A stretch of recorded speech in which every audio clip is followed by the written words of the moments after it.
Memorial Day weekend carries a somewhat different meaning for everyone, but for race fans, it's like Christmas morning.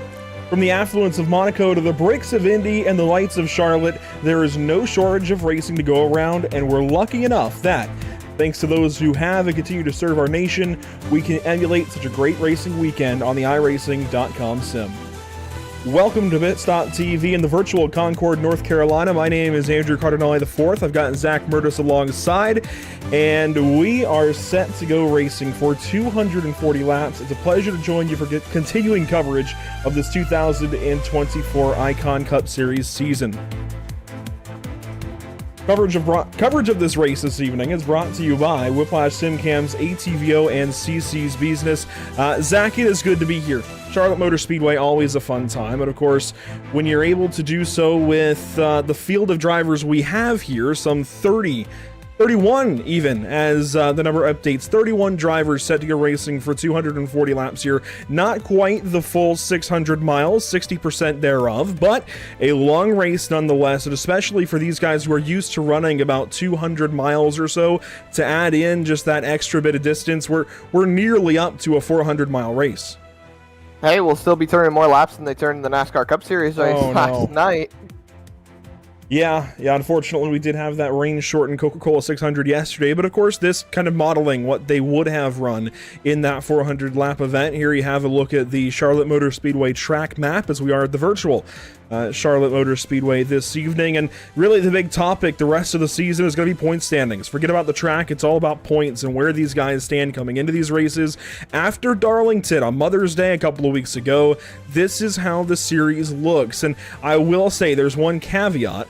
Michael Milfelt Jr. does have a race win. I believe from here on out we will not see him in these races, so he's been left out of the top 24 here on this graphic, but drivers, you'll still see him in the full listing for a little while until he drops further down. It's an ongoing situation there, but we'll sweep that back under the rug here, Zach, and focus on the fact that Brian Smith has now got 4 wins, Vincent Loria's got 3, Nathan Finnegan with 2, and hey, a new winner to the party. Ryan Patty finally got himself a race win, winning at Darlington a couple of weeks ago. Not broadcast on the channel here at Pitstop TV, but still a really big win for car 30. He's now in the top 3 of point standings, and very, very soon, I don't know exactly when, but this graphic is going to flip to show playoff seeding instead of just overall kind of point standings and the proximity to the cut line. Now, you'll see fast times start to roll in at the top. We'll talk more about these point standings during our warm-up session, but we do have qualifying beginning, so we want to get into the sim and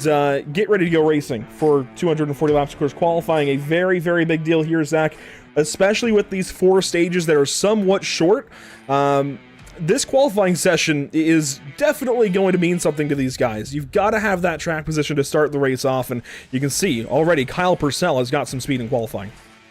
Yeah, we can see that these drivers are just trying to extract everything they can out of the car. Right now, actually, as well, I didn't notice it at first. Apparently, we have 6 drivers that are not allowed to qualify here tonight, and you say track position, when you're not able to qualify and you have to start all the way in the back, that's really going to affect your race, and you're going to have to do everything you can to put that car back up to the front. So we see Widener on track right now, the 95. It looks like he's going to take it down pit road. Looks like his laps are done.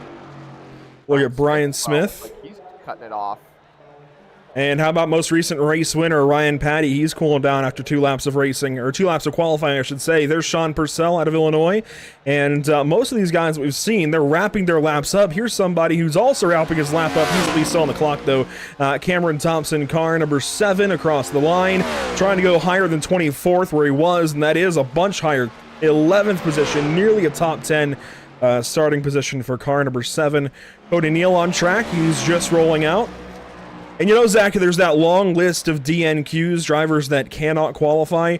However, most of them not here this evening. There's only a couple that are on that list that cannot qualify. One of them is Jacob Smith.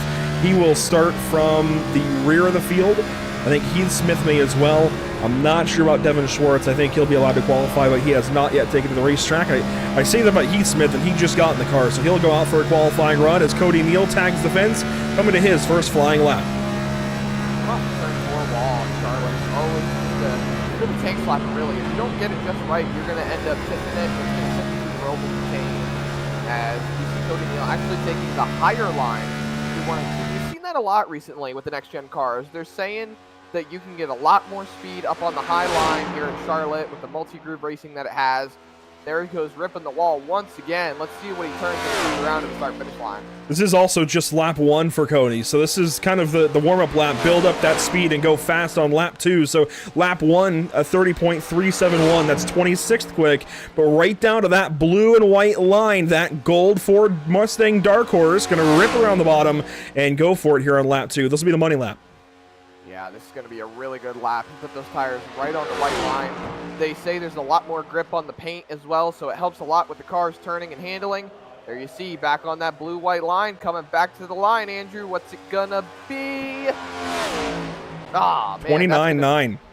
My goodness. I think that's going to put 15th. him, wow, midfield. Not a huge lap for him, but not a bad one either. There's Heath Smith across the line for lap 1. It looks like he might have taken a more conventional line on lap 1 as well, considering he ran a 30.167. Let's pull up his graphic. A little bit faster that first lap. That could mean a big difference as you watch the 11 go right back down to the bottom lane, not all the way on the stripe. Look at the clock, Andrew. 3, 2, 1. He's not going to get there. Wow! Robbed! But the lap counted, actually. It did? Almost. It actually, so it didn't credit him with it, but it did trigger that he hit the start-finish line. That is, I've never seen that. That was as close as you can get it. So if it would have given him the lap, Andrew, that would have put him about 10th. Wow. If he had exited 1 second sooner, maybe 1.5. My goodness. That's incredible. I didn't mean to interrupt you there, Andrew, but the clock was ticking, and I didn't even think he was going to make it back to the line. That was a great thing to see. Haven't seen that in a long time. Well, warm up on the racetrack. Let's take a look at the season schedule, and then we'll circle back around to points. Zach, here's a look at it. Race number 13 now. We're at the very bottom of that first column. Finally, we're getting there. We're getting through some of this season, almost to that summer stretch. So, next up, Gateway, St. Louis. Next week, 144 laps there. That feels like nothing compared to what we're running this evening. 240 laps here, buck 44 next week. That feels like nothing at all, considering that track is actually shorter than what we're running here at Charlotte by just a quarter mile. Sonoma then, 66 laps. Iowa, we won't be there, unfortunately. That's Father's Day weekend. Then New Hampshire, Nashville, Chicago, on through the summer. I'm excited for that Chicago street course race. So am I. One thing I'm really excited for is the Charlotte race. I actually don't remember if they said or not they were doing the Roval, but if they are doing the Roval, well, okay then. So I'm hoping that iRacing will have the new version of the Charlotte Roval that just got announced this past weekend. They're updating the front stretch chicane. They're changing up a little bit in the infield section. Everything else pretty much staying the same. So I'm hoping that it'll be on the iRacing sim pretty soon for us to enjoy, and the Icon Cup Series will be able to run it as well. We shall have to wait and find out. All indication is, what we've heard is that iRacing will have that layout available on iRacing, I guess, in time for that race weekend, but at least at some point. Don't know exactly when. I'd imagine iRacing was probably involved in figuring out that layout to begin with. But let's go back to the point standing, Zach, and there's a few different drivers to talk about. One being Timothy Harper, who the cut line right now is shown as being 6 points between the 12 and the 72. Realistically, it's going to be 12 points between the 31 and 72 because Timothy Harper will bump up in seeding. He's locked into the playoffs right now with that race win from Bristol. So really, you are looking at the gap from Kevin Gunther to Brad Delph, and that's difficult to think about sometimes. And, well, Kevin Gunther going fastest in warm-up. That's a good sign for car 31 this evening. So Brad Delph got to be on his game for sure. Brock Hersey on the outside right now. And I don't know, when I look through the top 16 here, Zach, I can't find any driver really that I think is going to run below even 15th spot. I know that's impossible, right? 16 and 15 spots. Anyways, I can't find anybody who I think would drop out in order for any of these guys who are out to bump in. Well, you just got to make sure you pay attention to these drivers here tonight. You've got Cody Neal, probably the lowest out of most of these drivers that are still trying to make sure they can lock themselves in with a win. He's starting 15th here tonight. Then you've got drivers on the outside looking in. Brock Hersey, Michael Jennings, Anthony, my goodness, I always seem to mispronounce his name. But main thing here, the points gap, really. Like you said, we're focusing on Kevin Gunther to Brad Delph. That's the big thing here. So that's about, what, a 12-point gap right there? So stage points, prioritize the stage points, get yourself locked in tonight with a win, and you'll be square. Wait and see exactly where everybody lands after this 13th race on the schedule. Let's take a look at our Whiplash SimCam's race details coming up this evening. 240 lap race, as I mentioned. We're simulating the fact that the NASCAR Cup Series runs 4 stages in this race, the only race all season where they do that, so it pays out the most points. That makes this technically the most important race on the schedule, which might make it hurt that much more for Kyle Larson fans. Ooh. 6 stages, 3 opportunities now for stage points, and that final opportunity for race points. Which means, of course, for those of you that are new maybe to NASCAR-style racing and these procedures, we have 4 different segments of the race, 3 cautions to break them up, and then whatever cautions have to come out for safety issues on the racetrack in between there. And we'll pay out points to the top 5 drivers at each one of those stage breaks. We have 8 change sets of tires, which means 9 total sets, no fast repair, which means these drivers, if they accrue damage at some point, yes, they can repair it after a certain amount of time in the pit lane, but it takes that time. You cannot just repair it with a click of a button. An incident penalty, that's really for the iRacing nerds, really. 24 incidents is a penalty, then every 9 incidents. And the fuel load, as opposed to the full 20-gallon fuel load the NASCAR Cup Series rolls out with, we have a 60% fuel load, with a range of about 37 to 40 laps here or there. It could be a little bit lower, a little bit farther, depending on how you run your stage, depending on how you run your fuel run, and if you end up wanting to save any fuel or not. That is going to bump around just a little bit. But Zach, man, that mouthful now, 240 laps. It's a long one. How do you prepare yourself as you're gridding up here to go that distance? Go to the bathroom now before you can't. Make sure you go and take care of anything you need to do that you won't have to worry about for the next 2.5 hours. Just lock in, and mentally, I would say just don't overthink it going through the opening stages of this race. Don't count yourself out early on. There's a lot of racing to do tonight. There's a lot of racing left to go. You've got, if I do the math right, 2 tires sets per stage. So just keep your wits about you. Keep your wits about you and you'll be fine. I mean, it's Charlotte of all places. What could go wrong? Well, let's take a look at our CC's Business starting grid. On pole, Brian Smith, car 78. Vincent Loria rolls off from the 2nd spot. There they go, rolling off of the grid. We'll let this go in the background on its own, but Ryan Patty, Kyle Purcell, they're each notable in my mind. The next row even. Justin Bissonette and Jacob Blangelich, very notable in my opinion. This whole top 10 hides a lot of drivers that I think are very, very notable in this race. Even Nathan Finnegan and Kevin Gunther back here to wrap up that top 10. And I'm going to keep going because Anthony Teseo in 11th, Evan Patinko in 12th. That's a sneaky good couple of drivers right there that could sneak up here and get some stage points, could get a race win even if things go their way. Yeah, rolling through the rest of the field, Cody Neal, Timothy Harper. Like we said, Cody Neal, didn't expect to see him all the way back there, but hey, he's got some work to do. Brad Delph, one of the drivers looking in on the playoff grid, and Jamison Havlin right next to him, 17th and 18th, and then 19th, 20th. Just going to let him roll on through, Andrew, because we've only got half a lap to go, and, well, they're going to get ready to come green here. Yeah, we're about to go green flag racing this evening. I got 240 laps. As we get ready to go racing, thank you to all of those who have served and paid the absolute price.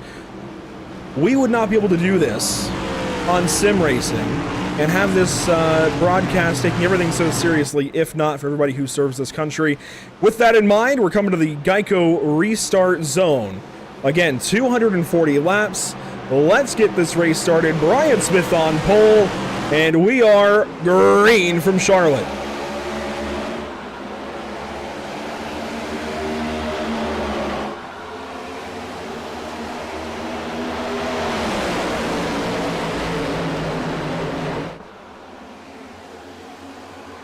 Off of turn number 2, first side-by-side fight. It's for second. Vincent Loria up top, Ryan Patty down low. They're going to get single file now down to turn number 3. The brothers from Purcell, yeah, they're going to fight side-by-side. Kyle Purcell on the outside. He'll move up to the outside of Justin Bissonette. Oh, lap 1 complete at Charlotte. Yeah, we saw the outside line stack up real big on the start of this race, but it looks like everyone's being able to get single file now. Oh, contact! Rewind. Ryan Patty. Kyle Purcell gathers it up. Yes, he made left rear contact with the 30 car. Patty, fresh off that race win at Darlington, already getting roughed up. 3 wide now for the 5th spot.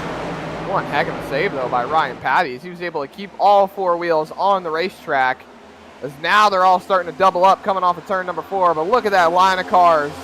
Everyone's just trying to slot in line. They've got a long race to go. Vincent Loria, though, goes fastest. But hey, Johnson, who is just cracking inside the top 10, goes faster now. There goes the field out of turn number 2 and down to turn number 3. Here they go into the frame. Brian Smith with a very narrow race lead over a charging Vincent Loria. They've been working together lately. They're not officially teammates, but they very much work together and have some of the same ideals. They're going to cut each other breaks here early in this race, but that doesn't mean they're not going to race, especially with Sean Purcell moving up in that 04 car. Yeah, Ryan Patty goes fastest that time by as well, so he's got some speed, but here's the fight for second. Sean Purcell around the outside. Look at that Pit Stop TV logo there on the side of that 67 of Vincent Loria. And Purcell takes second. He's going for the lead, though, Andrew. Ryan Patty right up to the back end of the 67 of Loria. They're all fighting for the bottom. They know that's the best way around here at Charlotte. Here comes Nathan Finnegan to the outside of Charlie Widener. Widener will give that spot up gladly, saving some tires here early, and you have to in this race. You absolutely got to save tires and try to have a set for the end here. On board with the 04, Sean Purcell charging to the lead at Charlotte Motor Speedway, lap 5. Yeah, not wasting any time going to the front. Takes advantage of that outside line. Now starts to work out a gap to Brian Smith as they still continue to fight behind. Not too much going on outside of that, though. I know Bissonette went a little bit further up following Finnegan on the outside. And here we got the 15. That's DeSeo on the outside of Jacob Gladgelich, who nearly lost it there in 1 and 2. That was close. He'll gather it up and now slide into 11th position unless he can get back clear of the 15 car of Anthony DeSeo. Right behind him, you see that 31 of Kevin Gunther I was talking about, fast in warm-up. Needs to get some points. He's right on that playoff cutoff. Wait for it. There's the 31 car in the middle of the racetrack, white and orange. A new look for the 31 car this evening, but keep that number in mind. I think we'll be talking about him a lot. There you go. You can really get a look at his car now. The 31, going to be important in this whole run to the playoffs with Old Bay seasoning all over that car. Yeah, you saw DeSeo right in front of him, tagged the wall a little bit on the front stretch, but he closes up just a wee bit. But, hey, just taking your time, finding your line, finding your groove as we continue to look on. This is the onboard here with DeSeo, running the outside line here at Charlotte Motor Speedway. And like I said, Andrew, outside line is just boogieing tonight. Now he takes the low line, seeing if he can make anything. Widener comes right down. That was close. You know, a lot of times, whether I'm making cameras or just trying to get prepared for a race, I'll end up running AI races. And I did a couple this week, getting cameras made and whatnot. Running AI here is very interesting, and I do it generally on the Gen 6, because I don't get along with these cars nearly as much, these Gen 7 cars, but running the Gen 6, you can rip up on the fence. Now, in this Gen 7, as Patinko looks through the middle here, I don't know if I would be as keen to go up there. I think you're going to run the tires off the car a little more. It takes a lot more finesse to do that, and there's much less room for error. You've got to be on a very fine line as DeSeo goes up there and well, he got the wall 1 and 2, backed up to this battle. Gladgelich up the inside now as you see Bissonette and Finnegan start to fight. I don't know if I would run that top side, especially this early, personally. Yeah, it can be a little wear and tear on the tires. You've got a lot more wheel input on the bottom, though, so it's going to take a bit of a heavy hit on that right front as Bissonette. Whoa, the wall's DeSeo! They're going to crash! Brzezowski, Gunther gets a big piece. One car way down low is Haviland, and the first CC's bees and his caution is out. Brzezowski's spun around. Big damage on the front end of that 25 car. I didn't even think he was in it, but he was apparently right behind it when that happened. James and Haviland, tons and tons of damage. That car is junk. looks like he's got a little bit of the toe knocked out. You can see the wheel input there. The wheel is not straight as he goes down the front straightaway. There's very heavy damage on the left side and on the front end of that car. I don't even think he has much to be able to control that thing. It's all over the place going through the corner. Well, let's take a look back through and see what happened on this caution.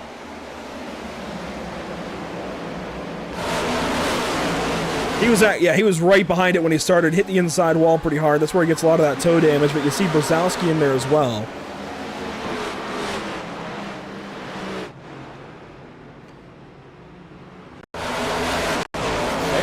Grab the wall there. It's like we were talking about, Andrew. It's like you said, there's a lot more of a chance to grab the wall running up there, and oh, Widener hit the wall a little bit in front of them. Much less room for error, and you'll see that here off the corner. The 15 car on the outside got the wall, comes down to the 31 and 77, and that's just what causes it. He ran in the fence, and right through the middle was the 21 of Smith. He needs to check up a little more. That was close, but yeah, Anthony just made a small mistake and got up in the fence. It wasn't even a part of the initial contact. He was a separate incident that I think was a reaction to the initial incident. It was up the racetrack. Boom, like wall. Tight. Hate that for Brzezowski. He was minding his own business down there. Then here comes the 21 flying through. Oh, that was close. That was very close. Well, some pit stops during caution number 1, going to pretty much consist of Vincent Loria on back here. Vincent taking some service. Justin Bissonette, Nathan Finnegan, Cody Eldred, Cody Neal in that group as well. Timothy Harper, all coming in for fuel. I doubt they're going to take 2 tires, but they could take 2 tires here and run to the end of the stage, I suppose. But this is right on the edge of the fuel window here in a few more laps. I don't think pitting here gets you to the end, but pitting here and saving under a caution or 2 might. Oh, I mean, you've got 8 change sets that you can utilize, so in reality, you could take a set of tires here and still have a spare set left over towards the end of the race. So taking 4 tires wouldn't be totally out of the question, plus it would give you the opportunity to see how the tire wear has been over the course of these 13 laps. You see Havlin sitting on pit road. He is definitely taking as much damage repair as he can, going laps down early. Gunther in pit lane as well, taking some damage repair, I would assume. Lots of cars who had a good shot at this race now having to take some damage.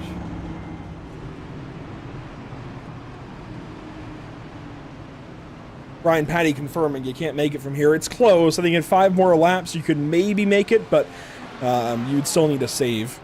Oh, Gunther's just a top off right there.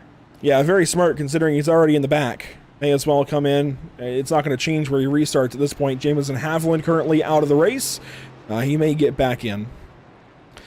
But up front, it's the Purcell brothers. I don't know who was born first, so I can't say if the leader is younger or older, but Sean Purcell leading, Kyle Purcell second. That's Brian Smith, Ryan Patty, Charlie Widener, Cameron Thompson, Jacob Gladulich, Evan Patinko, Adam Ball, and Thomas Taylor, your top 10.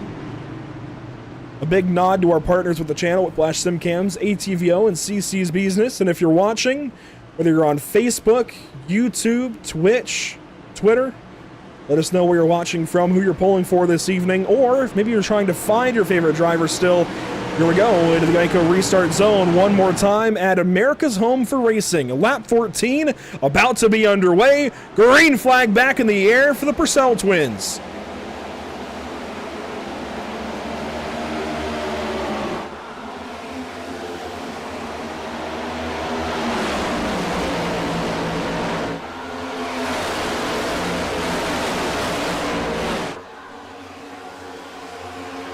Brian Smith hard charging on this restart right to the inside of both Purcells. Kyle lunges through turn 3. Sean is still leading, but Brian Smith, that 78 car, watch him. He's got 4 wins already this season, only 12 races complete.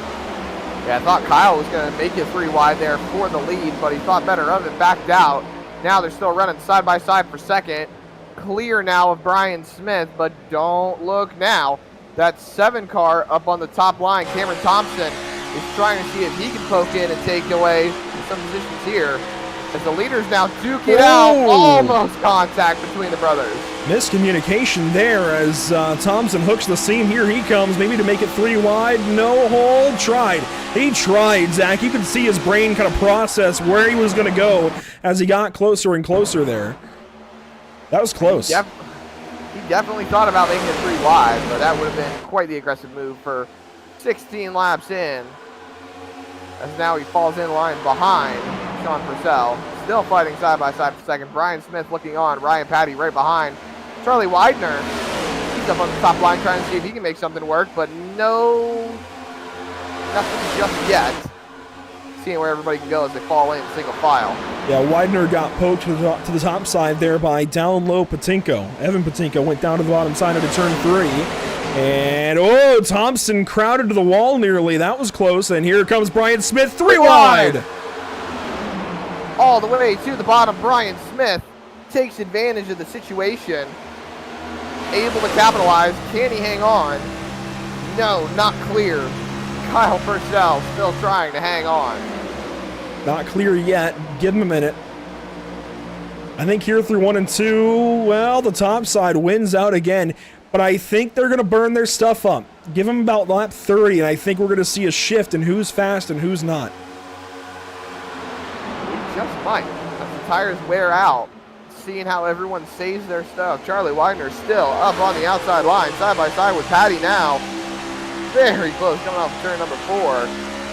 Patinko right behind, seeing if he can try to pull a little bit of a stunt and move on to the outside, right behind Widener. Wadulance behind him. You know, thinking more about it, Zach, thinking more about it, I wonder if it might actually be worth it to run the top side, because if you split these stages, running green anyways, into 30 laps apiece, if your tires can make it running that top side for 30 laps, you'll make it on fuel. I was literally just thinking about that not 15 minutes ago before we took the green flag, and I think that running the outside line and splitting these stages up is going to be the best way to go. You'll still have a safe set of tires for the end of the race in case there's a late race caution for green white checkered. It just makes no sense. You'll be able to make it, and I would be hard pressed to see if somebody didn't want to try that strategy. There's the field through 3 and 4. Real spread out. The stripe we go. 20 laps complete here at Charlotte. A long ways to go yet. The Purcell's out front. Brian Smith third. And it's the top 5, again, that pays out stage points, not the top 10 like NASCAR. What that means, of course, is that Ryan Patty holds the final point spot. No, that wasn't Patty. There's 2 very similar cars. One is Patty, one is Devin Schwartz in the 50. And it's making it very confusing. I noticed that. Patty is running a look-alike to this Chase Elliott paint scheme where it's black digital camo. So that's Devin's car, with the Napa Auto Parts decals all over it. And then Ryan Patty, very similar, I think, took a lot of inspiration from that. You see, there's a little bit of difference. It's smaller. Oh, hello, James and Haviland. That was a bit of a jump scare. I was wondering why Patty and Widener got together like that.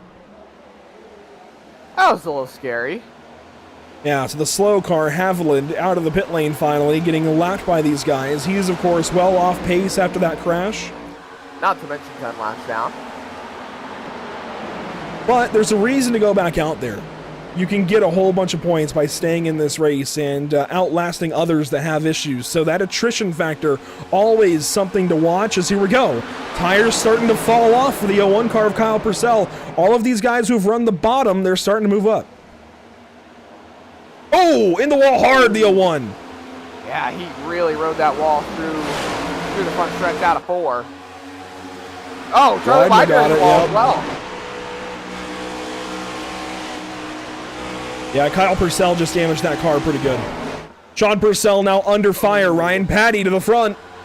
Car 30 in turn 3, going to take the race lead. Then another car smacked the wall there out of 2. Not sure who that was. That was Smith in the 21. Everyone's starting to really lose that right front tire, but it seems like Ryan Patty is making it work. Yeah, Sean Purcell now falling back. The Purcells, who ran the top side to get to the lead, abused their tires as hard as they did. It worked for a while. I would pit here if I were them, honestly. It's a gamble, but you have to gamble in this series. Everybody is so on top of each other. You see this line of cars. They are all on top of one another. Even a shot there from Jacob Smith to Kyle Purcell. You've got to try something different and get off sequence. Especially in a race like this where it's so even. 4 60-lap stages, are you kidding me? There's very little variance in what you can do there usually. So if you go off the grain a little bit and do something different, you might win this race. Absolutely. It's entirely possible. We see fights still all throughout the top 10. Brian Smith trying to hang on to what he has. Widener moving up a little bit further. He's up to 4th now. Then look at that 21 car thinking about making it 3 wide. That's Jacob Smith in the middle. Thought better of it. Falls back in line. Kyle Purcell right behind him. Everyone's trying to see if they can make moves right now, though. They're realizing the tires are starting to come into play. And now's the time to start pouncing. And wow, I think they'll scrape the wall on the straightaway. Yeah, he's getting bumped around. Got a shot there from the 21 of Smith, who's now going to try to go to the bottom here. That's scary. That was dicey. Jacob Smith was real aggressive at Coda when he ran. That was the only race he's run so far this season. But Jacob he's getting real aggressive here, and we'll see how these drivers treat it this evening. I know if I was out there and I was getting passed like that on lap 28 of a 240-lap race, I would not be appreciative, especially if I'm running to try and make the playoffs and there's this part-timer doing it. But at the same time, maybe that's why you let him go and let him do his own thing, burn his tires up, and get in a bad spot. Because too many moves like that and you can be in a bad position. I'm not saying he's going to wreck anybody. I'm not saying anything bad is going to happen, but those are risky situations to put yourself in. Absolutely. Now he moves up into the 4th spot, right past Widener in the 95. I don't know, Andrew. I think now that we're rolling up on lap 30, it might be time to consider the split strategy and split the stage up. To see what everybody elects to do, I don't see anybody coming to pit road or hear anything over race chatter that someone's going to take it to the pit. So, I think they're just thinking, well, let's try to run it out, save another tire set, maybe cut a pit stop out, try to make something happen. I'm not sure how well that would work out for some drivers, considering some like to use their tires a little bit more than others. But hey, you never know. You got to do something different. You got to switch it up a little bit. And if you're rolling right now, I wouldn't change much. See a battle here. Vincent Loria flying through the field. He started from 2nd spot, but pitted under that caution. So he went all the way down to 15th position for the restart. He has slowly fought into the top 10. Now working on 9th spot. That would be for Kyle Purcell to move that 01 car back 1 position. And you mentioned it earlier, the 67 now sporting those Pit Stop TV decals. Anthony DeSeo also has some. I believe he's got Pit Stop TV on there. I think they each have CC's Business on their cars. So that's pretty cool. A nice little nod to us, and I definitely appreciate that from that team. In fact, one of their teammates, Joshua Clemens, is right at the back end of this line with Adam Ball, and right ahead of him is Jacob Gladulich, and even Jameson Haviland. So that 25 car grabbing onto the back end here. Yeah, I'm not sure if you noticed or not, but Kyle Purcell hit the wall again. He is struggling right now as the race goes on. Cody Neal working his way up. Whoa, Jacob Smith, a lunge for the lead. Again, that is aggressive. And he's leading on Ryan Patty. This is the race leader that just went and won at Darlington.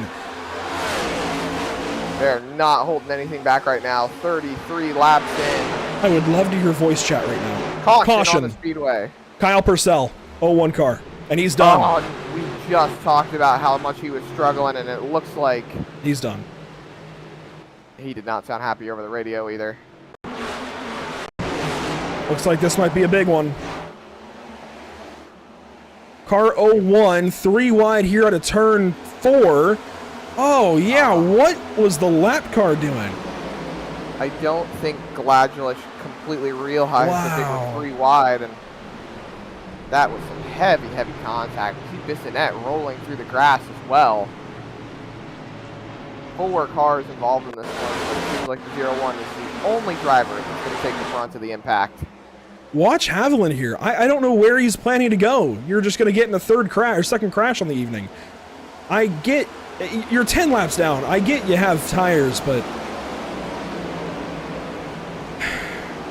oh no, that's not how you outlast other drivers. Although, you know what? I guess it is, because now the 01 is junk, and he'll pass the 01 at some point. Well, Bissonette got his nose ripped off as well, and there were a few drivers that went through the grass to avoid it, and that's how Kyle Purcell ended up in the wall. He's be on board with Justin Bissonette. There you see the 3 wide up in front.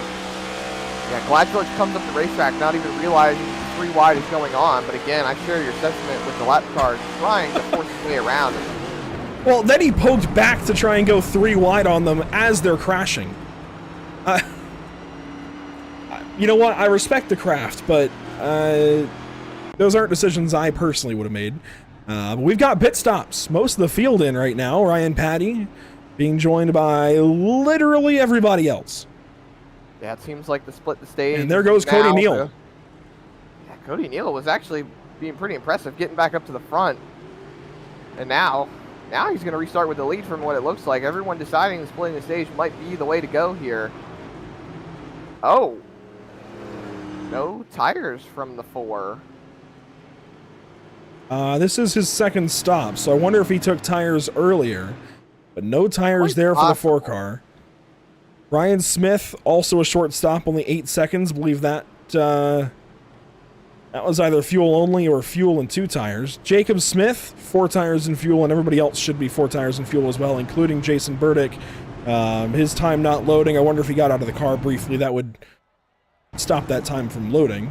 Ryan Patty, 4 tires. Everybody else going to take 4 and fuel as well. And all the way back until Eric Smith is separated in there. It looks like he went no tires. Robert Blewett as well. Lots of drivers deciding not to take tires right now. Seems like everybody really wants to save that set that they have. You've got Havlin still out on the racetrack. He is taking the wave around, so that should put him up to 9 laps down now, as we are still under caution here, presented by CC's Business. And I really like that graphic, Andrew. I like how it's a nice touch, and I like that CC's Business is now the sponsor for the cautions. I think that's a really nice touch, as we see the 45 here with that Denny Hamlin looking paint scheme. You know, that graphic actually was created for tomorrow's broadcast. We can talk a bit about that, actually. That was created because we do have a caution sponsor, which I hadn't even thought of one, but wanted to make sure things work. But we can take a look at what we have happening tomorrow. It's the Regal Promotions Victory Fuel 125. We've got NASCAR Xfinity Series cars running 125 miles here, 84 laps. And it's just a special event for those guys. No points or anything on the line, but a little bit of cash. You can still enter if you're on iRacing and wanting to run. It's only a $5 entry fee, and there are plenty of spots left to join the payout scale based on how many drivers they receive. Yeah, I would highly recommend getting in on this because we're broadcasting it tomorrow night, 8:30 p.m. Eastern. You do not want to miss it. And there you see the rest of what's upcoming here. We go to Worldwide Technology Raceway, otherwise Gateway, next up with these guys, the Icon Cup Series on June 2nd. And next Tuesday, we go racing at the Chicago Street Course with the XCal Racing Web Shop Series. That will be a lot of fun. Street stock, Zach, at the Chicago Street Course. How about that? Something I wasn't expecting. That's going to be up in the Week 13 bracket. So more than likely, we'll get to see the new variants of the street stock that are coming to the iRacing service. No competitive advantage, as we've been told from those new street stock variants. Just something that's been scanned, scanned by, what was it, the Stars Tour? The Star Tour, yes, the Star Super Stocks.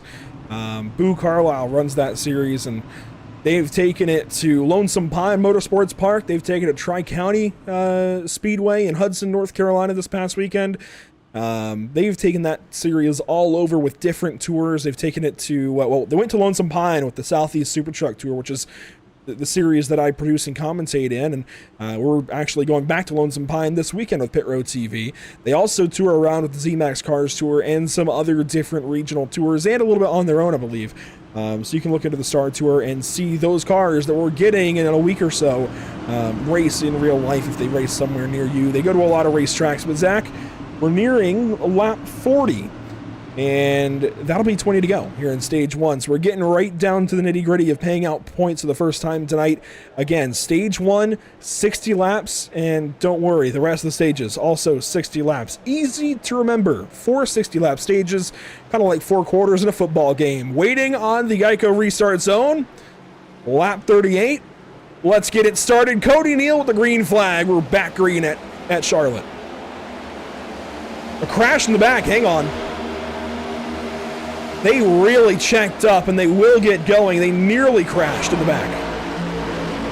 Everyone gets it going nice and easy. Brian Smith now looking on the outside of Cody Neal, looking to try and take that spot away. Just over 20 laps of the stage, but look at the 21 underneath, trying to see if he could make it 3 wide. That might have been a bit of a bold move by Jacob Smith there. I don't know if I would have done that, but hey, everything works out. Everyone's still going, and Brian Smith is now your leader. Jacob grazed the outside wall there through 1 and 2. Here comes Ryan Patty on the outside for the race lead, though. 2 by 2, it looks like, for the most part. 3 wide. Cameron Thompson down low. Sean Purcell and Nathan Finnegan nearly contact. They sort it out through the corner for now, but Ryan Patty surges to the race lead at Charlotte Motor Speedway. The Smiths are side by side at a turn 4. They're 2 by 2, 3 deep. That's some crazy racing going on up in the front amongst the top 7 cars. Lots of good stuff going on. Nathan Finnegan trying to see if he can get up there for the first time tonight. Tags the wall behind. I believe that was Patinko. Yeah, that light gray Ford moving into the fight. He runs in the 9th position. 20 laps to go, stage 1. Look who's fighting for the race lead again. Jacob Smith right back up here, just ran the fastest lap on the track. Clearly this dude's fast. He's just got to not rough these guys up. Big bobble there. You see Brian Smith now trying to hang on to what he has, falling back a little bit. I don't think he took tires. I don't think most of these guys took tires at all. We obviously saw that a lot of these drivers did not take tires, but it's looking pretty obvious to see more cars on the wall behind. Side-by-side fight right behind these guys. Brad Delft moving up into the top 10. He goes past Adam Ball with help from Vincent Loria. Adam Ball, Looking in too. Timmy Harper, yeah, you're right. He needs those points on this guy, Kevin Gunther. So moving up, trying to get some points here, but they don't pay out in the top 10 in stage 1. They only pay the top 5, so he's got a ways to go if he wants to get instant points. Instant points, I like that. Kind of like an instant pot of coffee. I don't know, but Nathan Finnegan, I think, might have just tagged the outside wall. These guys are really racing hard tonight. Yeah, they're really not holding anything back right now. Doing whatever they can. A look there from Jacob Smith. He goes to the top side.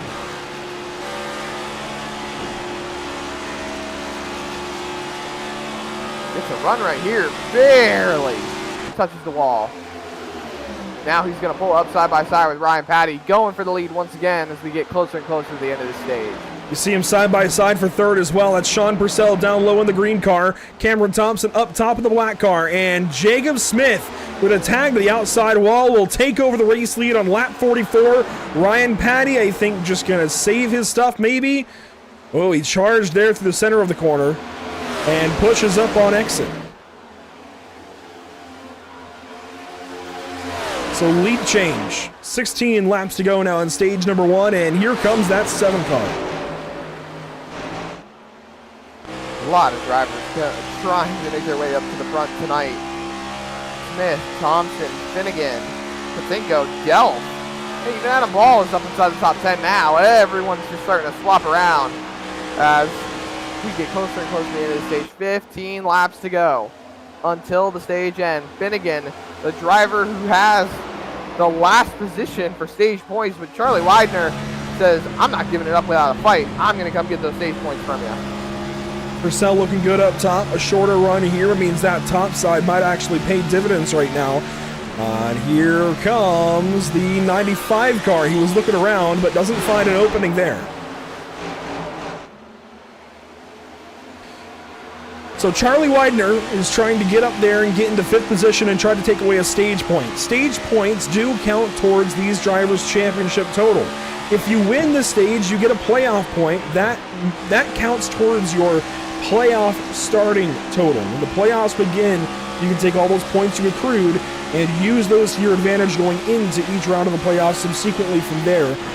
But right now, these guys are racing for championship points that are paid out at the end of each stage to the top 5 drivers, 8 to the stage winner, and down through a scale, I believe it's 8, 5, 3, 2, 1, I believe. Down to that 1 point for 5th place as Charlie Widener pokes his nose ahead for the moment. And up ahead, you see that race lead fight as Finnegan takes 5th back away. I think Patty hit the wall while running in 2nd. Look at how close they are going in turn number 3. Touched. Almost. Just about. 21 still powering on the outside. So close coming off of turn number 4. These guys are really going at it for the stage win. They definitely touched into turn 3, but Patty will lay back into 1 here. Smith gets the advantage for the short time being. And again, that top side burns these tires up. It's definitely faster in the short run. Here comes Thompson. But I think the bottom is safer for sure on the long run as Thompson moves down low to try to find something here on Ryan Patty. I'm surprised he went low. The top side seems like it's a bit faster, and he went to the inside just to move the 30 car up, and it actually worked that time in 3 and 4. Looks like it. Still see that battle for 2nd. Patty still trying to hang on. Look at that, 3 wide behind. Finnegan up top, Purcell in the middle, sliding off of turn number 2. Patinko in frame as well, and the rest of the top 10 pretty spread out. Brad Delph is 8th, Vincent Loria 9th, Timothy Harper 10th. Then Adam Ball is your next driver, first driver outside the top 10. He's 11th. Then Bissonette, Gunther, Schwartz, and Smith. Brian Smith is back here in 15th spot. This is so uncharacteristic. He's being passed by the 10 car of Stephen Tuck. So this is... the tires up. Yeah, this is definitely a tire strategy move to make sure he has tires later in this race to go for that 5th win on the season. Cody Neal back here as well. These guys... falling back. Yeah, they're definitely just trying to set the tires right now.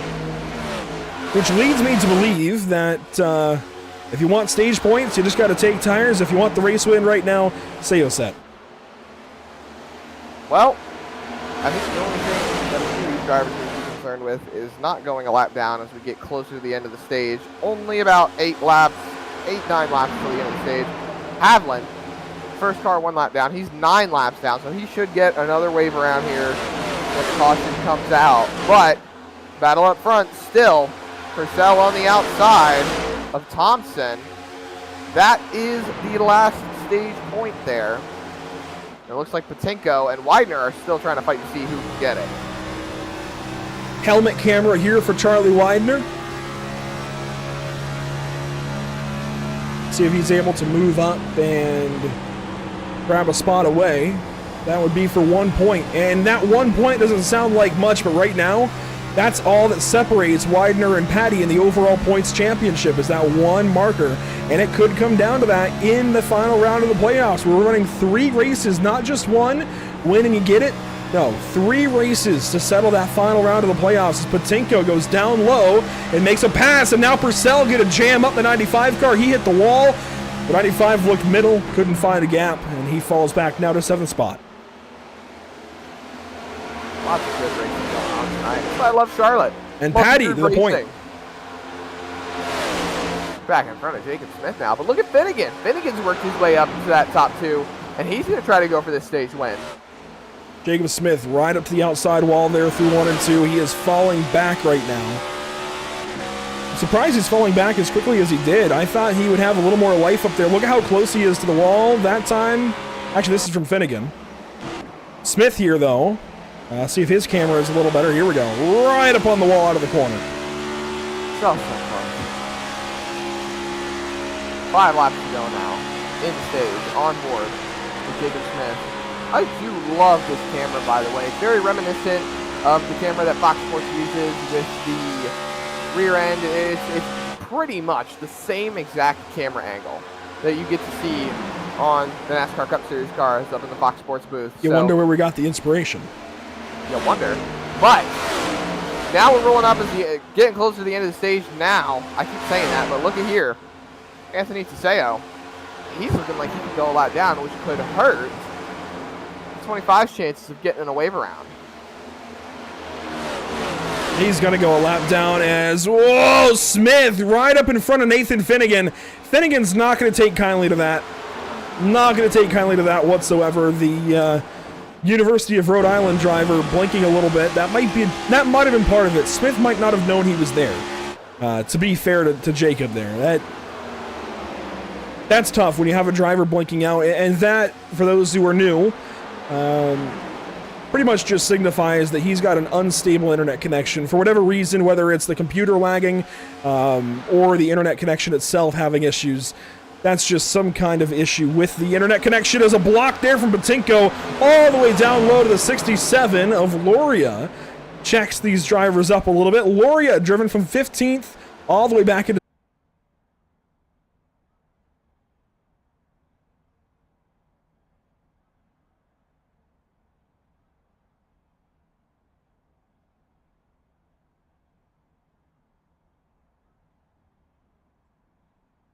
well, live or not right now.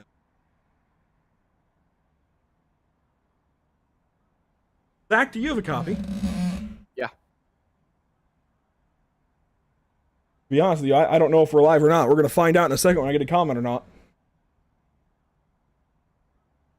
We are still live. Well, fourth wall moment. We will be back in a moment. I'm surprised this has happened, but we have lost connection. Very short time, so apologies there. And you heard my moment of frustration. Same thing there, but we'll be back in a moment once we have reestablished connection to the race service.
Welcome back to the virtual iRacing.com version of Charlotte Motor Speedway. It all happens just like that sometimes.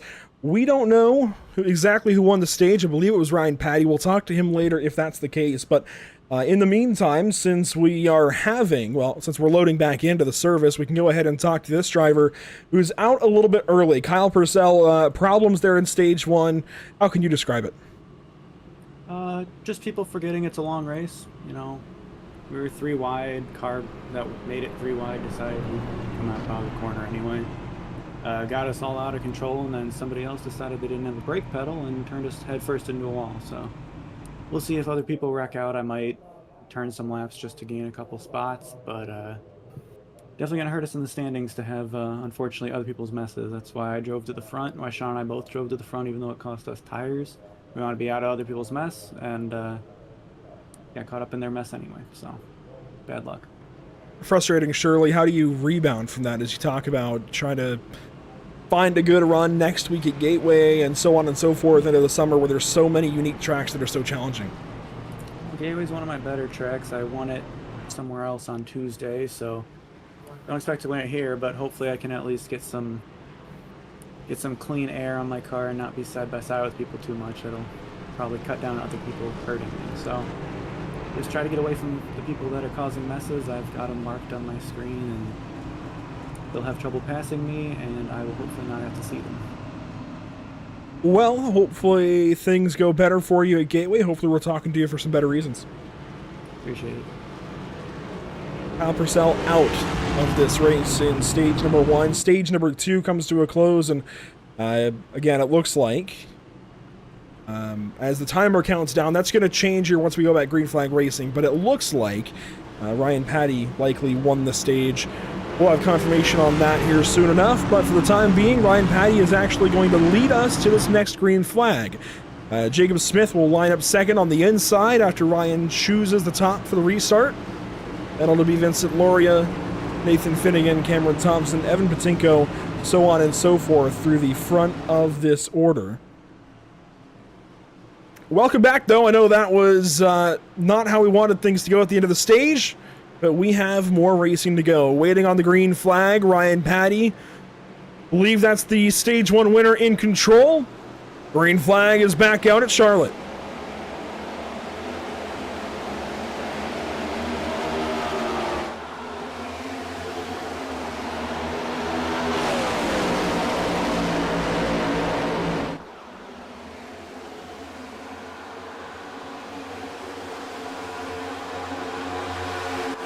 A move there, Vincent Loria down to the inside of Nathan Finnegan. Jacob Smith with a bit of a block.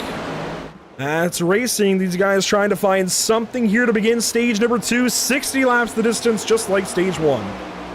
Yeah, still side by side for third here as we go down the front straightaway. Finnegan with the nose going into 1. I think Loria has finally decided that he's going to start trying to continue to push forward. Seeing if he can make something work, but outside line is still hanging tough as Loria falls back in line right behind Finnegan. I feel like at the beginning of these runs, we have to watch the 21 car of Smith because we know he's going to be aggressive, kind of like the Purcells earlier. Thompson real sideways at a turn 4. He will just hang on to that car and get in line underneath Adam Ball. And now Charlie Wyden are going to try and take advantage. That was a big moment for that black and green Ford Mustang. Now we a little bit through the field. Bissonette going on by on the outside line.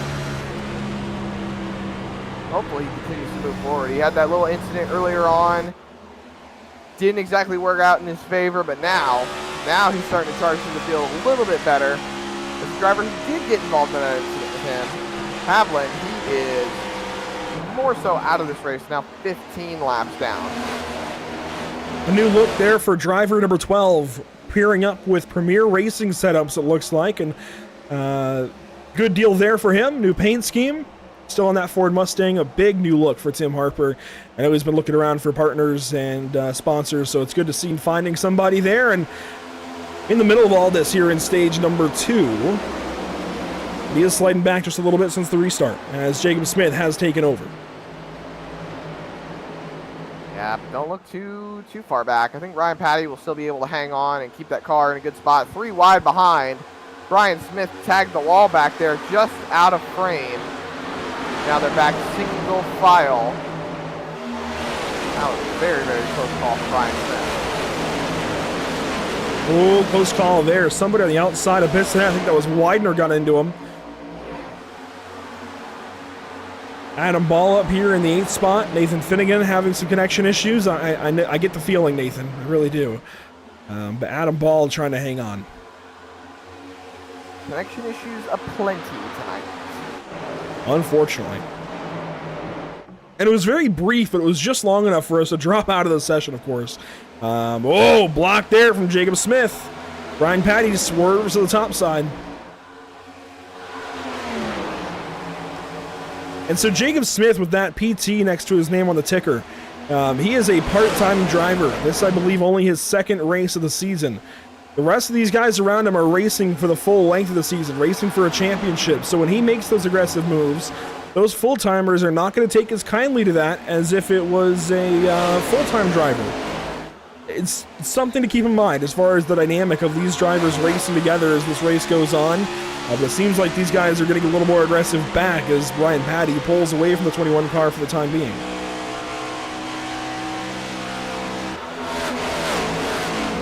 It's a little bit of a gap now forming. Patty is about 0.3 of a second out in front of Jacob Smith, but here comes Finnegan. He's been strong. He's really trying to find his way to continue to push forward, and I admire him. The man has been on a tear tonight, to be perfectly honest, and don't look too far now. I think he's going to be able to come away with his win. Hopefully if his connection issues can hold up. Yeah, it's starting to get a little bit hectic. I know if I were Vincent Loria, I'd be getting a little scared. And sure enough, he backs off a little bit there out of turn 2. Further back, you see the side-by-side racing, including Gavin Gunther and Cody Neal, a couple of drivers we talked a lot about in pre-race. Gunther on the outside, Neal down low, and they come up on Harper. Gunther's going to go high. And on lap 74 of this race, Zach, you really want to be in the top 20, if not top 15, and looking towards the top 10. I know we're still very early in a 240-lap race, but you really have to be moving forward if you haven't already. Well, Gunther was also involved in that wreck earlier on that prevented him from being able to continue to move forward. So, great recovery by him so far after getting a little bit of damage from that early on wreck. So now he's just on damage control, seeing if he still can win this race. He's got plenty of time to make something happen, but hopefully that car is still working with him. Oh, look at that block going into 1. I don't think anybody's going to be happy about that one. Burdick had to check up big time. Schwartz reacted as well. So those two new drivers, a big bobble through 1 and 2, if you will. And now they back up to Heath Smith and Cameron Thompson. Joshua Clemens, rather, back here as well in the 44 car. Clemens going to work the top side and move by the 7, now the 45. Nothing changing out front. It's still Patty over Smith, although that gap has narrowed up a little bit. Nice little opportunity to sink back in the field a little bit, see some of the other drivers in this race, including Hanover Fist and Timothy Taylor back here. Not Timothy Taylor. Thomas Taylor in the 57. Give you a second, but you got it. Yeah, I was thinking about Tim the Toolman Taylor, I guess. I don't know. Toolman Taylor. That's a new one. Is that from before your time, Tim Allen? Tim Allen was not before my time. Apparently that one was. I think you started to say a car on the wall. Not Heath Smith. I am all over with these names. It's been a couple of weeks. What I was trying to say was Jacob Smith. Yes, was all Jacob over the Smith. back bumper of Ryan Patty, trying to see if he could shove him out of the way and get back to the race lead. And, per your point, Andrew, a part-timer racing this hard, this aggressive, it really boggles the mind sometimes. Obviously, you got a car to go for the win. I say go for it. But, hey, at the same time, you don't want to take too much away. But this is what differs racing from other sports. The playoff teams only play the playoff teams. Everyone else goes home and ends their season early and starts getting ready for next year. But in racing, it don't matter if you're in the playoffs. It don't matter if you are going for a championship or if you're just going for a win week in, week out. You can race them all over the place, and Jacob Smith doing just that back to the race lead. I think it comes down to the timing, right? Because late in the race, if you're fighting for a win, I think it's completely different to being in stage 1 and stage 2. But Jacob Smith has been very aggressive in these early stages. And hey, it's working for him clearly because he's leading the race, so we can't knock it too hard. It's just, I think, going to grow old on some of these guys who are here for the full year. I can't agree. I think there's merit to both sides. So everyone just keep in mind that. Oh, that was close. Regardless of what happens tonight, it's going to be a good finish. We see Patty trying to go for it. He backs out early. Sets up for a better run, though. Through 3 and 4. He's going to hang on that quarter panel, suck the air around, and hopefully try to get a run here coming to the start-finish line, but everyone's getting pulled back in. Lori up there now. One of the Purcells, Sean up there. Patinko, Smith, Delp, everyone coming in. And it seems like a big talking point right now amongst these top 10 drivers is Nathan Finnegan with his connection issues. Everyone's making a comment about it, and they are getting quite nervous. Yeah, they're really starting to bunch up, which is only going to make it worse as they go nearly 3 wide. Brian Smith back in the conversation. There he is, ripping the fence as Ryan Patty goes back by Jacob Smith for the race lead. Brian gets swerved down low of Sean Purcell, make it 3 wide on Vincent Loria. That was brave, but it works out. Yeah, I almost thought that Loria was going to get pushed into Sean Purcell right there. As Finnegan pushes up the track into Patinko, there's spikes going on all over as Loria tags the wall just a little bit. Smith pulls down, tries to prevent the side draft, but Loria, even after hitting the wall, still has a good run, going through 3 and 4. Smith up the racetrack just a little bit, but Vincent Loria takes over third. I knew Brian Smith would still have speed. He must have been laying back just trying to save those tires in stage 1. He is back now in stage number 2. And really, I feel like stage 2 is where this race properly begins, because stage 1 is that kind of extra stage, and then you get racing. Does that make sense? It does make sense. You know, you can use the first stage as a proving ground for your strategy, figure out what exactly you want to do, how you want to run your race, and then as the night goes on, you know, you've got a strategy that you worked on 1, 2, even 3 stages ago. So when it comes down to the last 60 laps of this race, you're in a spot where you think you're going to be able to contend for it. Whoa, Patinko. Big abrupt move there on corner entry. Went down the banking quick to the bottom of the racetrack as there's Brian Smith doing a very similar thing. Top to bottom out of turn number 2. And he's going to charge to the inside here. He'll throw a slide job on Vincent Loria. Crossover from the 67. Vincent, though, only just gets alongside of the 78 car. I don't think he's going to have the same kind of speed into the corner that Brian did the last time through. And sure enough, they're going to space out, but Brian Smith will have the top side here out of turn number 2 and should power right back by Loria. Let's see how he does here. Coming off of turn number 2. Can he clear him going into 3? Yes, he can, just barely. Gets down in front. Vincent has to check up. Slides up the racetrack just a little bit, but that allows Brian Smith to pull away ever so slightly, get back to running his line, and now they are back single file throughout the top 5. See everybody file into turn 1, mostly single file now. A few battles here and there. One battle is going to be with Adam Ball, it looks like, in the 19 car. He's got Joshua Clemens to the inside in that 44. This is racing for 17th. Sounds like you said Baffle there for a second. What did I say? Gaggle, probably? Battle? I think you were trying to say battle, and it sounded like you said Bapple. Saying Big Apple, Bad Apple. Bapple sounds like it should be a board game. Well, if we're talking about before our time, that makes me think of Larry Boy and the Bad Apple. Think about Bapple. Well, a car that looks like an apple. This dark, deep red 72 car, Brad Delph. He is working to get into the playoffs. He needs these points. He's worked into now the 7th position. Sorry, 8th position. He's been as high as 7th. He's working on 7th again. That Widener right behind him too. He's doing a really good job with trying to maximize any stage points he can get. And personally, I think Delph is a sleeper pick. I think that he has the shot to be able to win these races.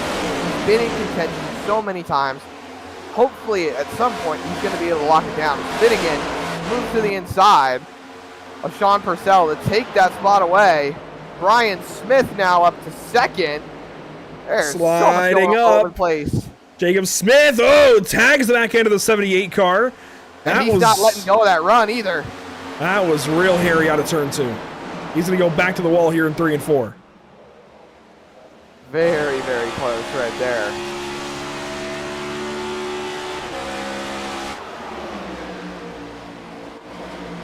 And it's only stage 2, ladies and gentlemen. We're only half of the way through the stage. Caution, maybe. No, pit stops. Here we go. I saw 2 cars slow. It's like that's usually indicative of a crash. No, it's Bissonette and Gunther pitting.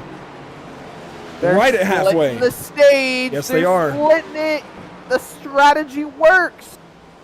We're going to see. Well, yeah, we are going to see. I jumped the gun there just a wee bit. So Bissonette and Gunther will pit. Adam Ball just came off the pit lane. Cody Neal going to pit. That's going to bring in the 45 of Burdick as well. So pit stops right at the middle spot of the stage as, I think that was Smith getting in the fence again.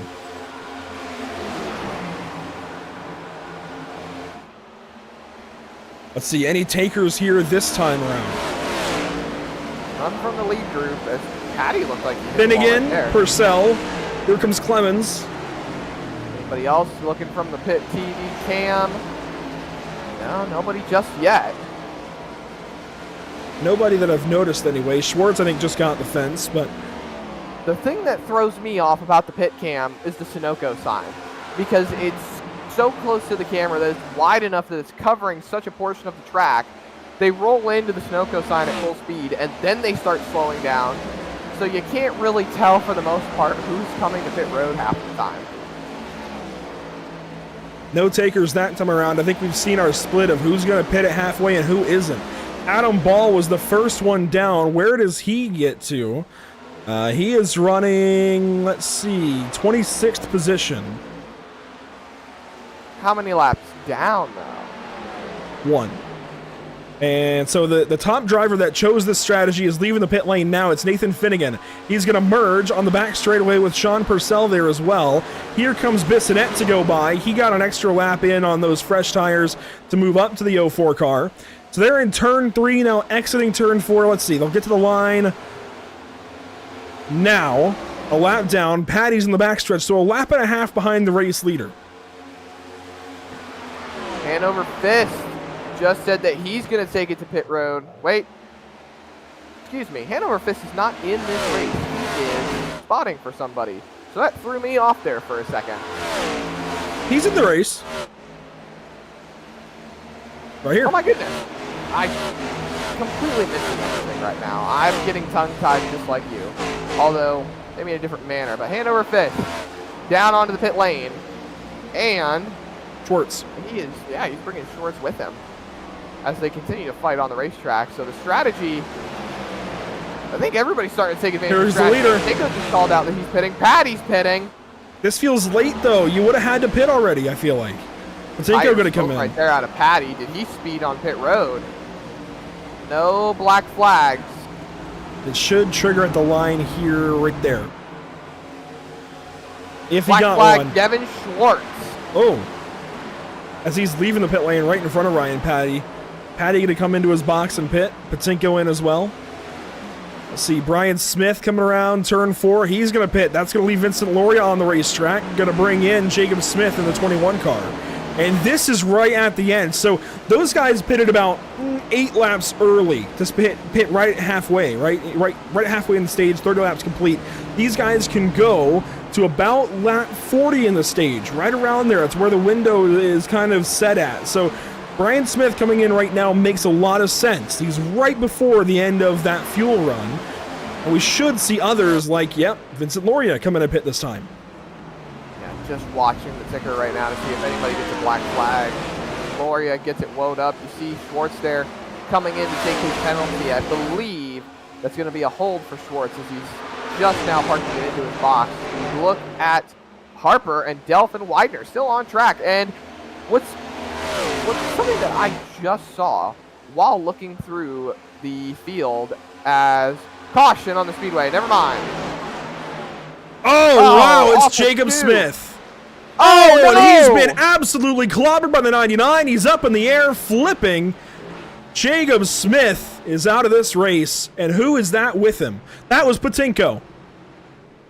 Robert Bluen in the 99. Jacob Smith both with the orange and black flag. That is going to be mandatory repairs for the both of them. And I believe the 77 of Brzozowski. Oh, Brzozowski. Brzozowski, thank you. He just got a black flag as well. So he's a little irritated about that. I just heard, and I think man, he looks like he's going to get a black flag right there. Very aggressive. Oh! If he had just let up. Locked it down, and then just, oh, okie dokie there. Wow. I think the caution period would have been fine if he had held his brake and stopped and waited. And well, Zach, it goes all the way back here. If he had just got in line and got down on the flat behind Brian Smith, but he decides he has to race him. The over-aggression. I don't get it. Locked it down. He was fine. Came right back up in front of these guys. And then I don't think the 99 of Bluen even knew where to go because Gunther was in his way. Moved out of the way. And hearing a lot of communications over the radio for... Not a lot of people are happy right now. On board here with Jacob Smith. Look at how much he's wheeling that thing. I mean, yeah, props for hanging on as long as he did, but this is maybe the most unnecessary caution we've seen in a while. And here comes Robert Bluen. Doesn't really know where to go. Ends up right smack in the back. Gunther just moved right out of the way. Avoided the wreck. And there's Patinko right behind. Look at that car. It's junked.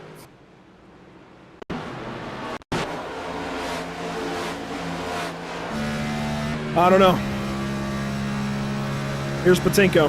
Hate it. I really hate it for this guy. He's been a good guy all season. Even coined a nickname for him. And then there's Bluen, hits it, goes right up the racetrack, and Patinko nowhere to go, no time to react whatsoever. And that car's destroyed. Nothing that he could have done. Joshua Clemens out of the race. That's the 44. Jacob Smith has been given the EOL, but I do not think that he is going to be utilizing that EOL penalty anytime soon. This really takes a big swing into the drivers that pitted under the green flag. Bissonette is the first car one lap down, and he's in 15th.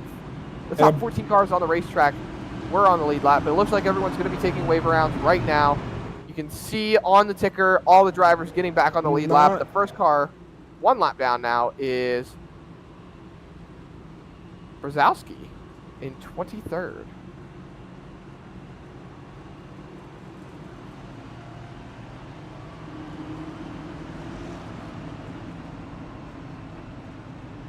So a lot of cars just pitted. A lot of cars. Vincent Loria had just pitted at time of yellow, and he's going to end up getting the lead out of this deal.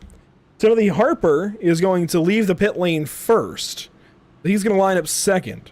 And then you have a group of drivers who all pitted under this yellow. Cameron Thompson, Charlie Widener, Brad Delph, Jacob Gladlich, and Smith, Hersey, and Teseo.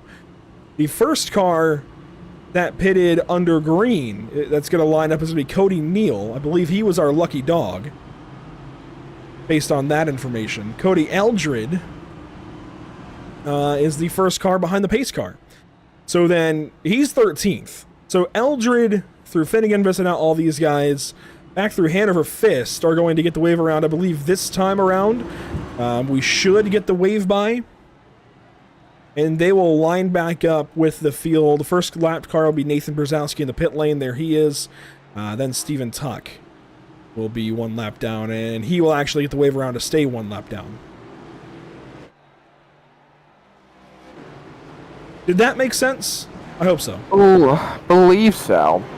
And we do actually have a bit of a report on that caution. Apparently Jacob Smith said that he hit a bump on the pit exit, which is what caused him to go around. Mm-hmm. Yeah, he hit all of the bumps. Every single one that's there in that lane. Pit exit really is between, it's in that larger strip of asphalt.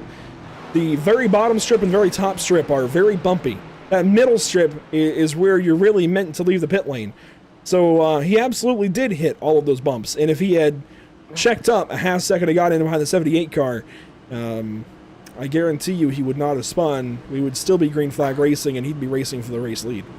I will say in his defense that the section on the top groove of the apron usually it transitions into the banking. So a lot of drivers think that it can be a little bit faster when you're exiting the pit lane because you can get up to speed by utilizing that small amount of banking. So I've seen drivers do it before. I wouldn't recommend it though, as you can clearly see what happens when you do. Well, we will get this race restarted, I believe, this time by. Yes, we will. Pace car down to the safety of pit lane. 103 laps will be complete. That leaves 137 to go. A very single file restart. We are back green at Charlotte.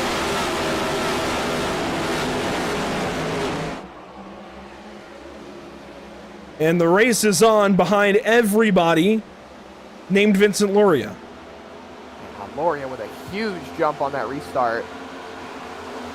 Really walking away as they're side by side for second. Harper on the outside. He's going to clear Thompson going through three, but look at this. Widener tried to take a peek to the outside. Harper's in the wall. He's coming right back down in front of the other drivers on the bottom line. Stacks them up. This looks like super speedway type blocking behind him. There's Thompson. There's Delph.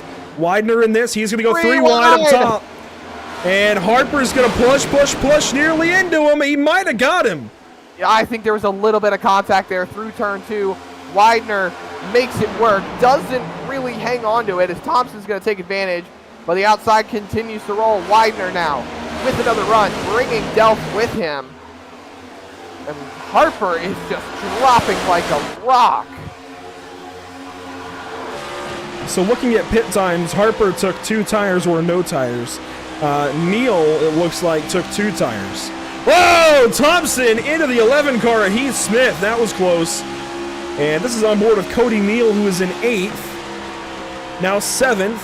Working on Eric Smith in the 79. Where in the world did he come from? He's running up in the top 10 and looking very respectable. Best run of his career so far. And this is the Hornet's Nest trying to get past the lap cars. Everyone's trying to make their moves. Look at Patty going through the middle now. Look at the big run that he has, trying to see if he can go anywhere with it. Lap cars really starting to become a factor. Big block again from Harper, that time to Schwartz. He's in the back of this group. You see Patty, Finnegan, and Smith hook the bottom. They're probably the best 3 in this group. Finnegan got the apron for a second. That looks like the 50 back there. Trying not to confuse him with Patty as there seems to be quite a few drivers hitting the wall back there. The car of Devin Schwartz always just keeps confusing me a little bit with their paint schemes. He hit the wall a couple of times going down the front stretch. Look at Delph though.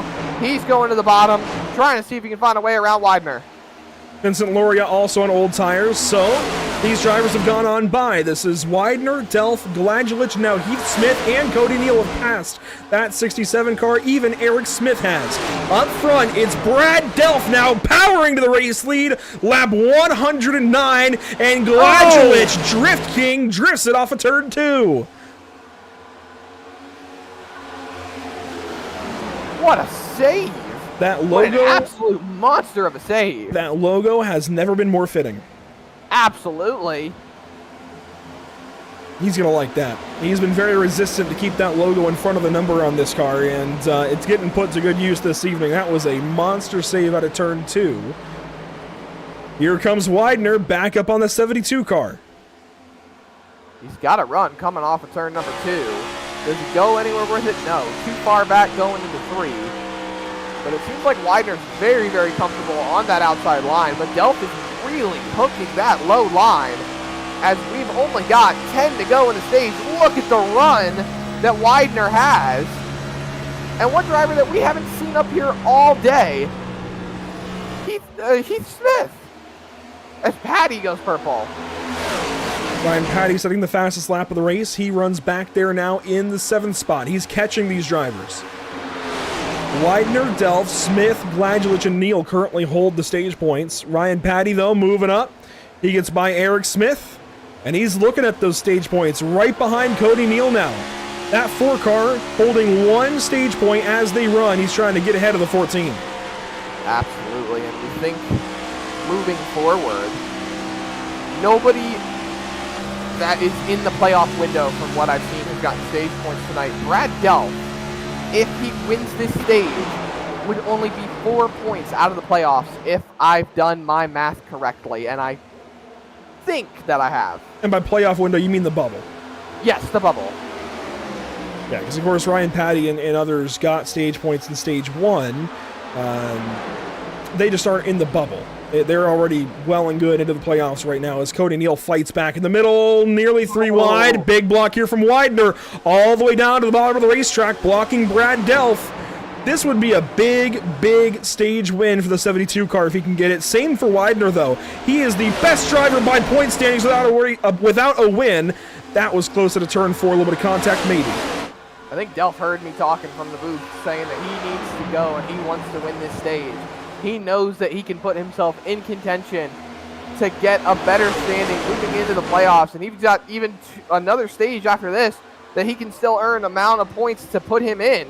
So even if he doesn't win here in this stage with about 5 laps to go at the line, he's still got another opportunity as Widener continues to hold that outside line. He's been very comfortable up there. Don't look now, though. Gladulich and Patty looking on with Cody Neal right behind. Yeah, Patty making some strides. Brian Smith is 8th, Nathan Finnegan is 9th, Sean Purcell 10th. They're moving up as well. Brad Delph off the bottom, contact, he gets out of the gas. Here comes Gladulich. He's gonna have an opportunity to dive, he's gonna take it down low to the bottom side. This will be 5 laps to go in stage 1 the next time around. Delph wanted to move up to the top line so he wouldn't lose any more ground. He almost ran into Ryan Patty, but it looks like he'll be able to fall back in. Falls to 3rd, Gladulich to 2nd. Brian Smith now, he's working himself back up to try and get there. Look at him, they're bump drafting going into 1. Gladulich now with a big opportunity. He's going to look at that number 95 Toyota Camry with hungry eyes. Delph looking at the bottom again. He's going to fall Patty back. to the bottom.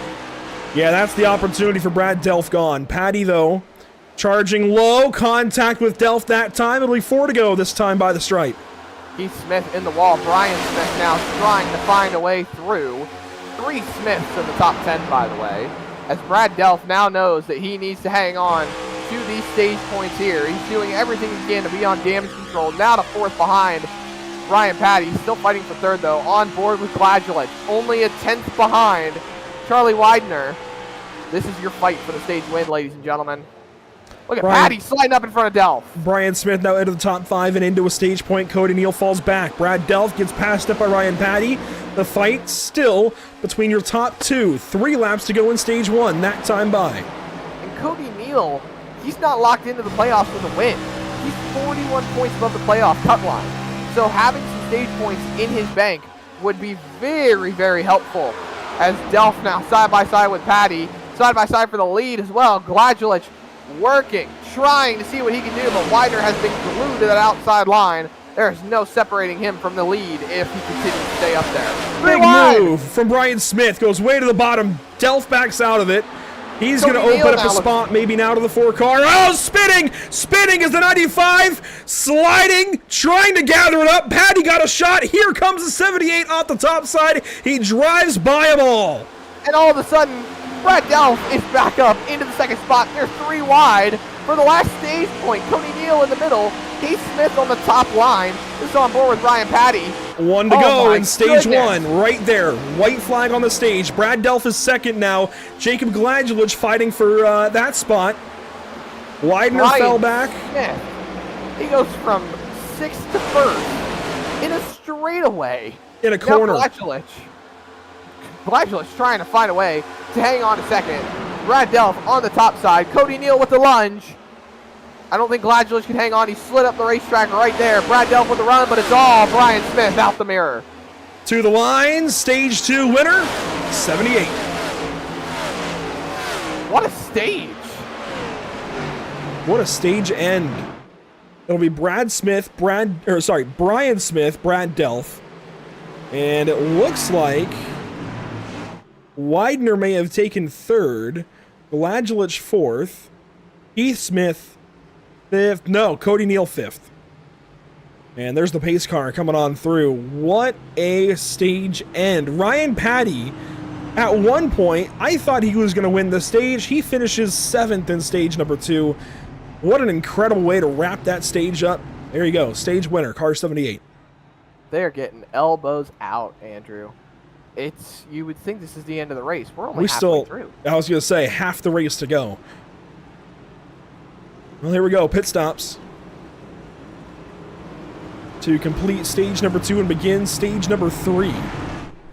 Another 60-lap stint. See the 77 there taking the wave around to get back on the lead lap. Brian Smith going to lead these guys in. Jacob Gladgelich following in that 14 car. Ryan Patty working on down to his box. Let's see, how can they make stage 3 better, Zach? I don't know. Vincent Loria, by the way, finished way back there in stage 1. He just now gets to his box. Cody Eldred. Well, that's how you can make it better, maybe. Cody Eldred going to take a short stop and get out early. Got to do what the others don't. Got to find a way to really make your name known tonight. Cody Eldred, I think he took 2 tires there. I think that's no tires. I think that is fuel only, but we're going to grab our stage 2 winner. And that, of course, is going to be driver 78 with a stage win this evening. Brian, you're going to restart second here, but you finished stage 2 in first spot. It didn't look like you were going to until turn 2 with 2 to go.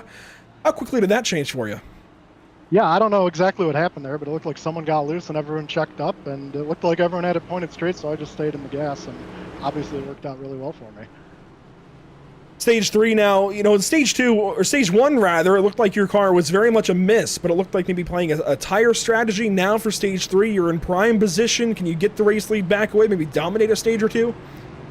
Yep, that was all by design. Saved a set of tires on that first stage. Obviously paid the price, but you know, as long as I was able to keep all 4 corners on the car clean, and I think I was the right call in my eyes, because I'm sitting up here in the front with 118 to go with an extra set of tires. So hopefully nobody else runs out of talent in front of me as they leave pit road, and I can stay up here. I was going to say, you were privy to that moment. What did you see from your perspective?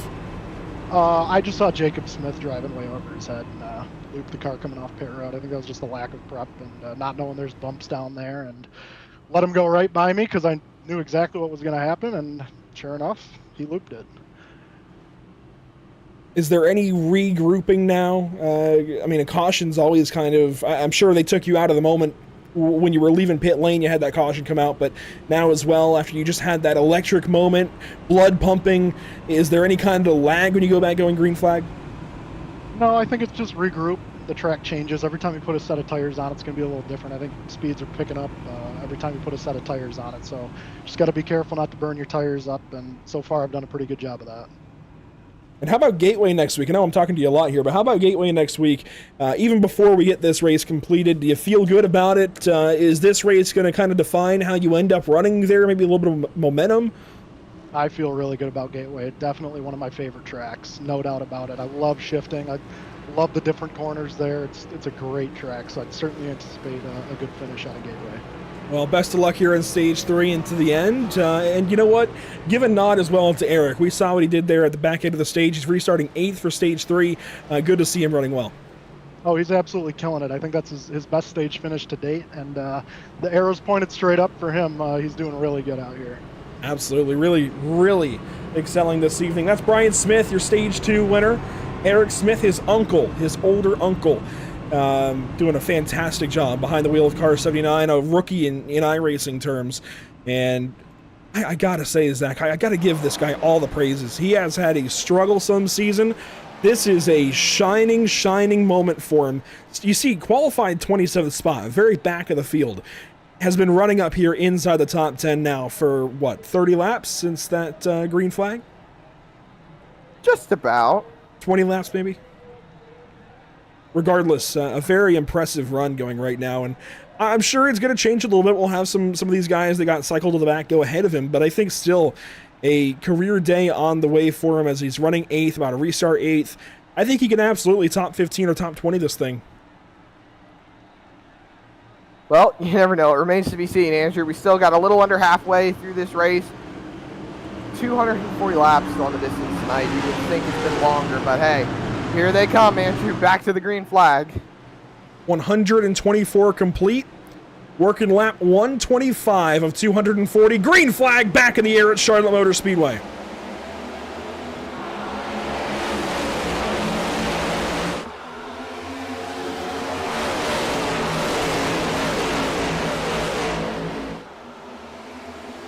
Off of turn number 2, big restart for the 78 car. He gets out in the way cleanly. Cody Eldred left to fight with everybody else. He's bottom side here. There goes Neil. There goes Patty. Brad Delph as well. That 32 is going to have a rough couple of laps in store for him. 3 wide right behind him. Everyone's getting elbows out right now, trying to see what they can do. Look at all this racing going on in the middle of the pack. Ooh, almost a bumper there for Sean Purcell, but he's going to put that car right there on the outside and be able to haul the mail as he rolls by Eric Smith.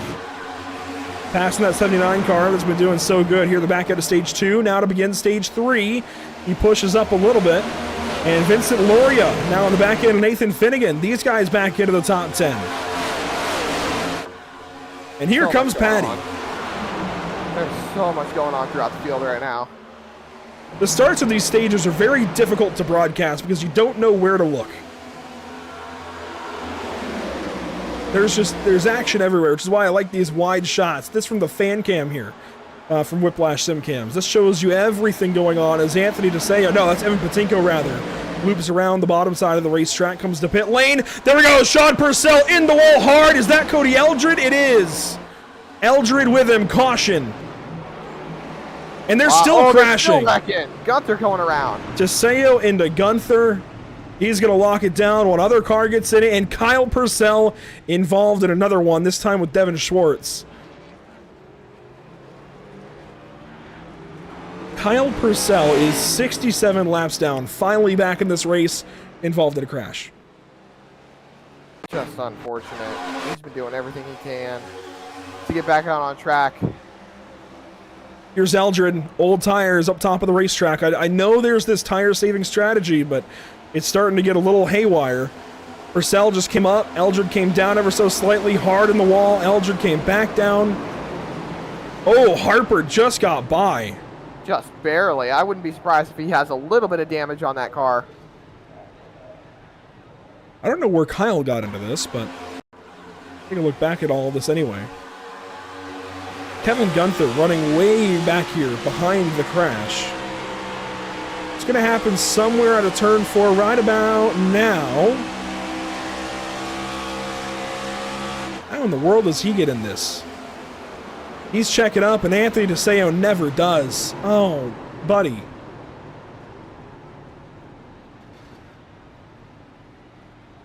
Big Anthony DeSeo fan here, but that's not how you do that. Got to have a little bit more heads-up awareness on that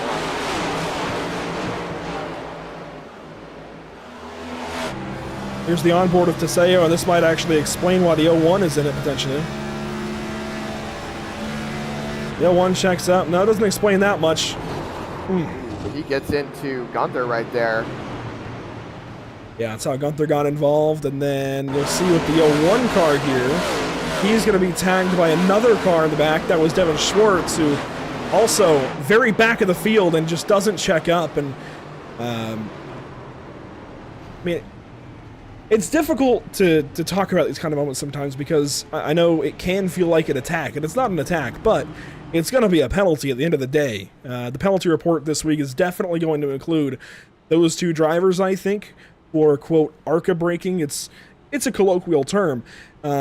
But when you are at the very back of the field and a crash happens some 5-10 seconds ahead of you, you should not be making contact with anybody. You've just got to let up. You've just got to get out of the gas and get on the brakes. I don't know. I don't know any other way to put it, really, Zach. You've just got to check up when the caution comes out. That you do. Well, pit stops, they're possible here. Pit lane is open. We might see a few takers, but as we roll by pit lane for the first time, I know it has the red light. I would think pit lane would be open here. It is. Here we go. Hanover Fist, Kyle Purcell. Here comes Stephen Tuck. What this does do is give us an opportunity to talk to a driver who was running second spot, and we believe won stage 1. That, of course, is going to be driver number 30, Ryan Patty, who, Ryan, we had a wonderful internet disconnect right at the end of stage 1, but I believe you won the stage, is that correct? I did. Well, that's a good way to follow up your first race win of the season at Darlington a couple of weeks ago. How do you feel so far? Good. Yeah, I actually like the way this track races now. I mean, it's kind of been hit or miss the last several years with the new car and tire packages, but thankfully with the way it's set up now, you can kind of run it like you used to be able to about 10 years ago, which is a lot of fun for me. You just got to hug the bottom, save your tires, and just try to pass them where they're not. And that was a big moment at the back end of stage 2. For a second, I thought you were going to win the stage, and then you ended up finishing out of stage points. What in the world happened there? I know. I mean, yeah, I was obviously catching them. Had a better strategy, I think, on the long run with the tires, and for whatever reason, the top two got together, and I checked up just because I didn't want to get involved in whatever was happening there, and it seemed like everyone behind me just had such a run that. Yeah, put us back to, I think, 7th place, but it's okay. I mean, it's a long race, longest of the season, so just be patient, take care of our stuff, and hopefully we'll be there at the end. And you led a lot there in stage 1. 27 laps led total for you. Brian was kind of nowhere to be found in that first stage. Now he comes out, wins stage 2.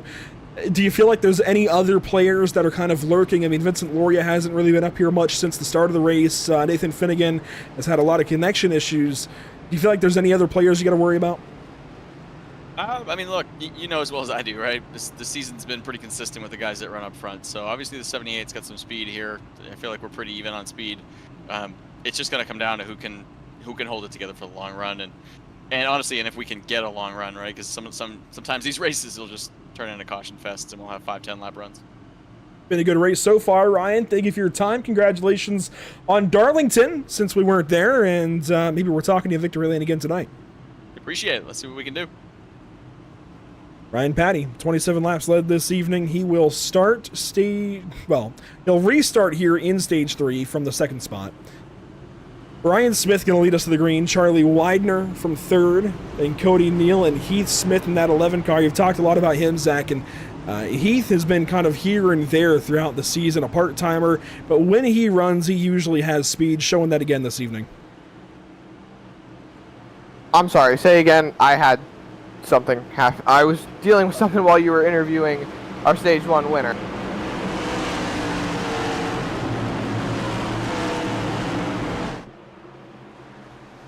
Waiting on the green flag, lap 132, going to be lap 133. Brian Smith, green flag back in the air at Charlotte.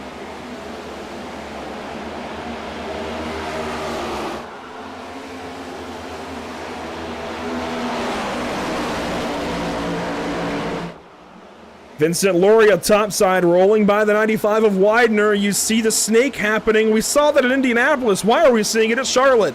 That draft makes a big difference here. Got to break that draft if you're Brian Smith, and it worked. Paid dividends that time around turns 3 and 4. Yeah, and everybody's single file. Top 6, maybe top 7 from what it looks like going down the front straightaway. Counting cars now, side by side. That's Delph and Heath Smith going through 1 and 2. Bissonette right behind them. Delph is still just having a great night right now. Still up inside the top 10. Bissonette diving down low. First time we've really seen speed out of him. He's been kind of here and there and everywhere, but not much in the top 10. Only as high as 8th in this race. That's where he runs now. He's looking for 7th.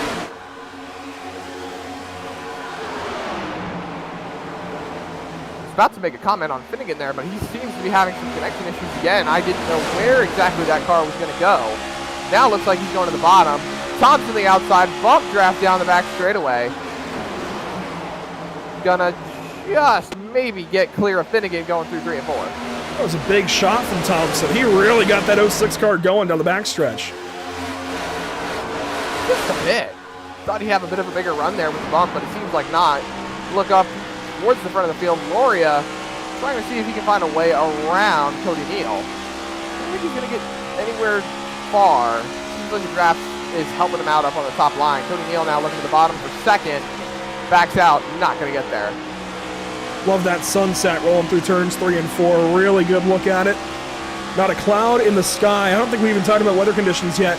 73 degrees in the air, 79 on track. It's come down some 30, 40 degrees. A big change in this racetrack. And as the weather changes, or more so just as the temperature drops, this racetrack has felt completely different, sometimes lap to lap. And you heard Brian Smith and Ryan Patty both kind of talk about how much the track has changed. Every time you put a set of tires on the car, it's different. Hey, the nighttime is the right time to party. The track cools down, grip levels change. Right time is the right time for sure. Brian Smith leading, Ryan Patty second, then it's Cody Neal, Vincent Loria, Charlie Widener, your top 5. See most of the field there on the screen for a moment. Brock Hersey has just cracked the top 10, and this is somebody who also is looking to break into the top 16 and put himself in the playoffs. I believe he's still out. He's been kind of above and below. Yeah, 16 out coming into today. So Brock could really use a run like this. If he can stay in the top 10, that would be huge for him. He's definitely doing everything he needs to do. Good to see more drivers having a shot at being able to put themselves in position to win a championship this season. He just waits for a few more cars to pop out of this race, and he'll be doing a lot better than he looks to be doing now. Kevin Gunther back here. We talked about him needing some points tonight. Now running in the 17th position after being involved in a couple of crashes, neither of which was his fault. Even his involvement wasn't his fault. Especially that last one. Got ran over coming into the crash, and unfortunately takes a bit of damage and sinks back into the field. But there's still so many laps to go. In fact, this next time by Zach, 100 laps to go. Right there.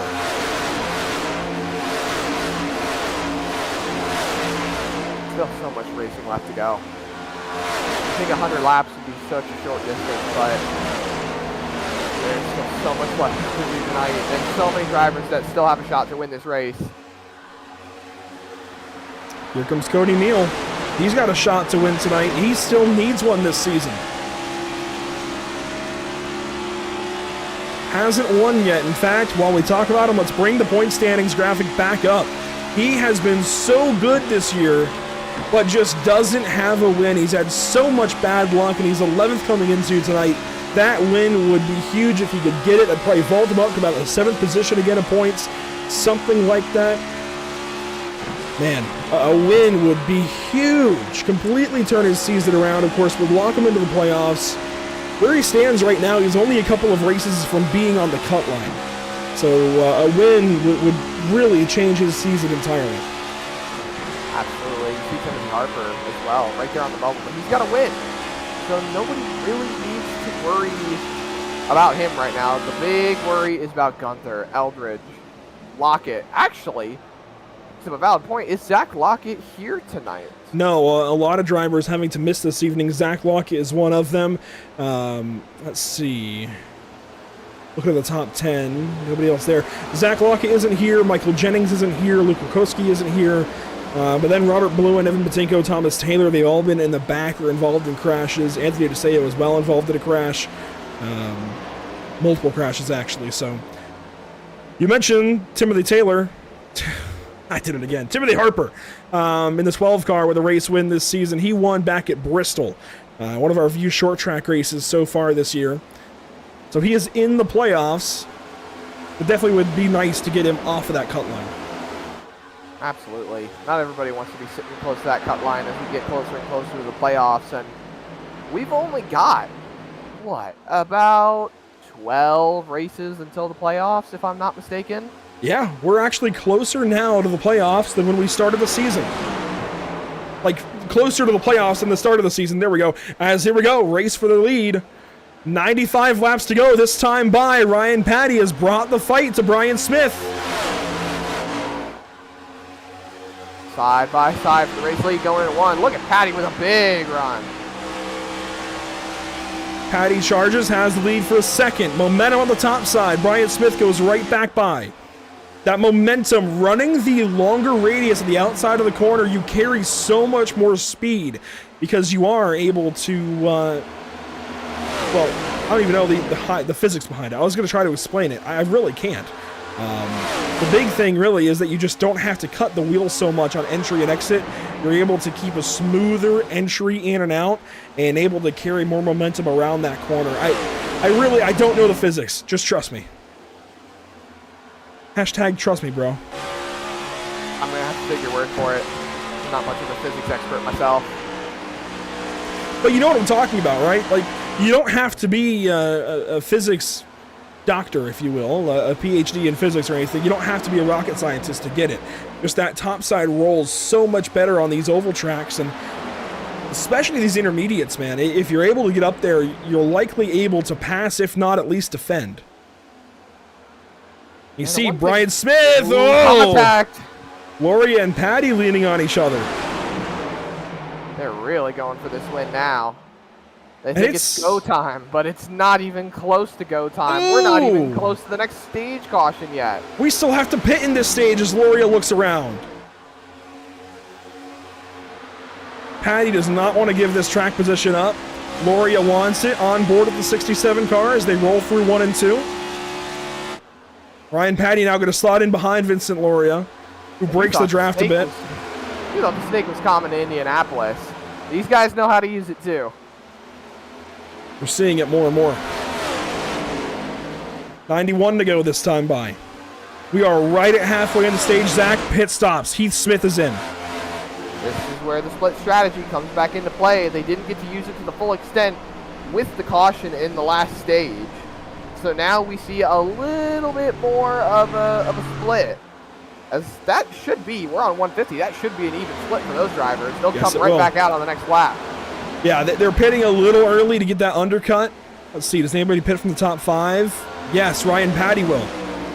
He'll come in. Looks like Cameron Thompson comes in. That was hot. Yeah, coming in real quick. There's Sean Purcell.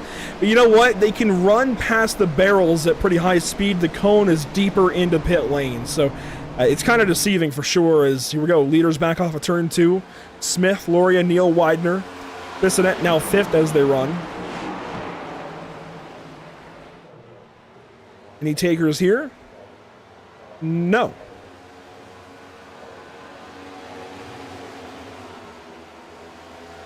There's Gunther. He'll come in.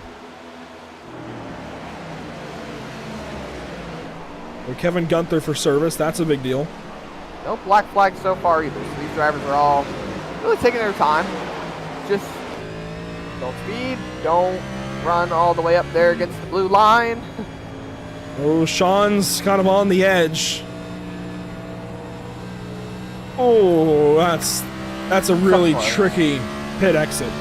That's what I'm telling you. A lot of these drivers like to utilize that small amount of banking to gain a little bit more speed on pit exit, and it can be very, very dicey. You see 2 more drivers in pit road. That's Loria and Neal. Vincent Loria and Cody Neal, KU Motorsport teammates. Appreciate them for putting our logos on their cars. Loria into his box. Of course, he started second, so he's got to go all the way to the end of pit lane. Cody Neal will leave, and Loria will match that.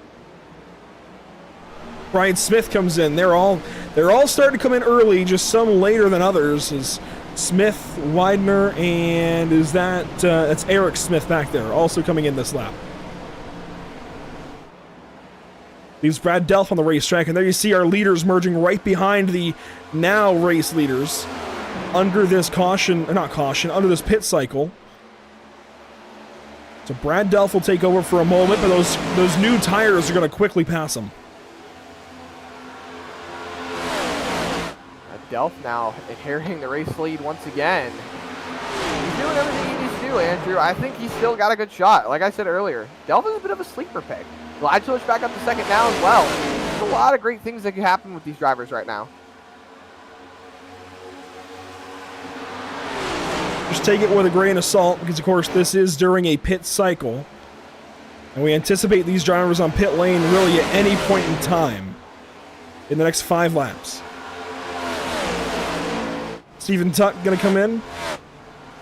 And Brian Smith, who was the race leader, he is going to leave pit lane and merge in here in the 14th position behind Heath Smith, Ryan Patty, Cody Neal, and Vincent Loria. So pitting that lap or 2 laps early, it pays so much. I mean, Loria's already unlapped himself. Cody Neal's working on it here as he works on Brad Delph.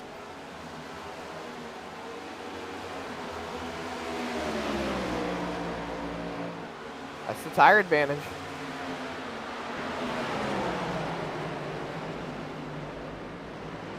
Timothy Harper, Thomas Taylor, they race back here. I promise I got those names right this time. I'm glad I did. Harper gets it. Today. Well, today, yes. Right now, not so much, thankfully. But Harper gets ahead for 7th. Brad Delph still does not pit. They're waiting on a caution is what they're doing, and this is also a very smart strategy. If the leaders are going to go that way, you go this way, right? Well, to an extent, you've already got the drivers that you're trying to trap a lap down now unlapping themselves. Some of them. Oh, here we go. Delph just called out over the radio that he will be pitting this time by. Bissonette on pit road as well. So you're about to see your leader hit the pit lane. You see Gladwich staying out, though. He goes all the way to the wall. Here comes Delph with a full head of steam to the pit lane. We'll check his speed on entry. Got to hit 45. He'll do so with ease. No black flags for the leader. Bissonette, Taylor. Let's see when Gladwich decides to pit.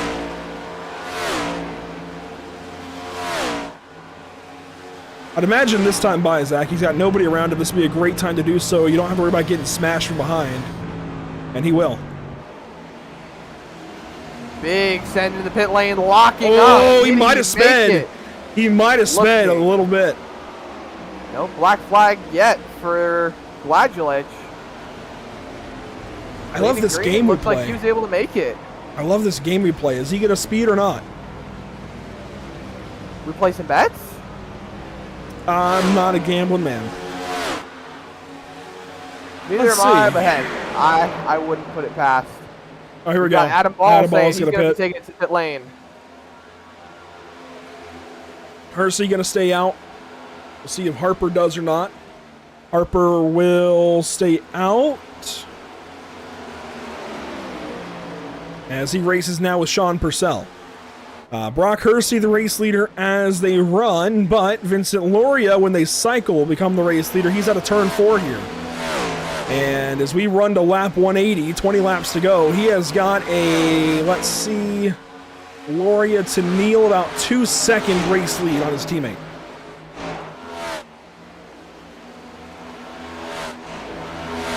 To go past Kyle Purcell there.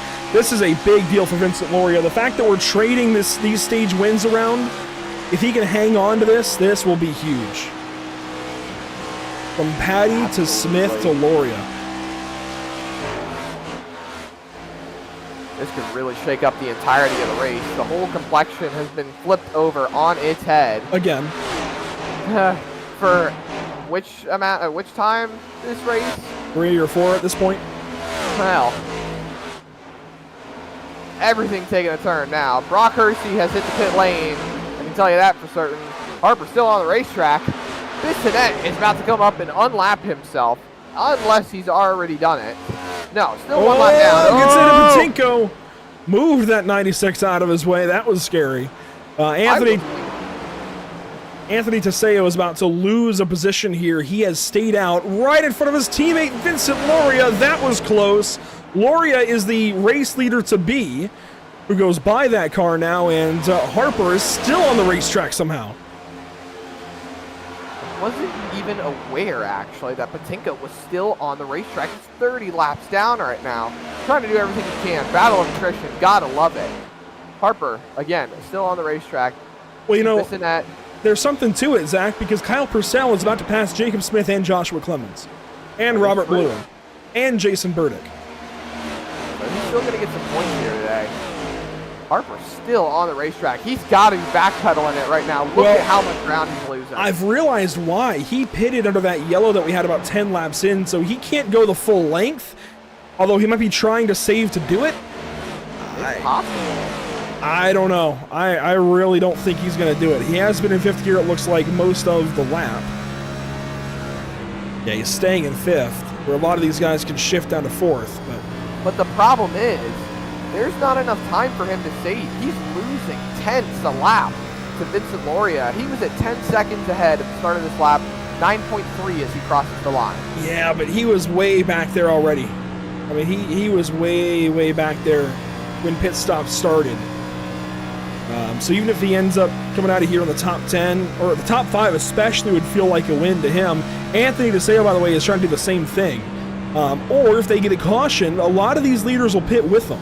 So that's track position as well. You never know.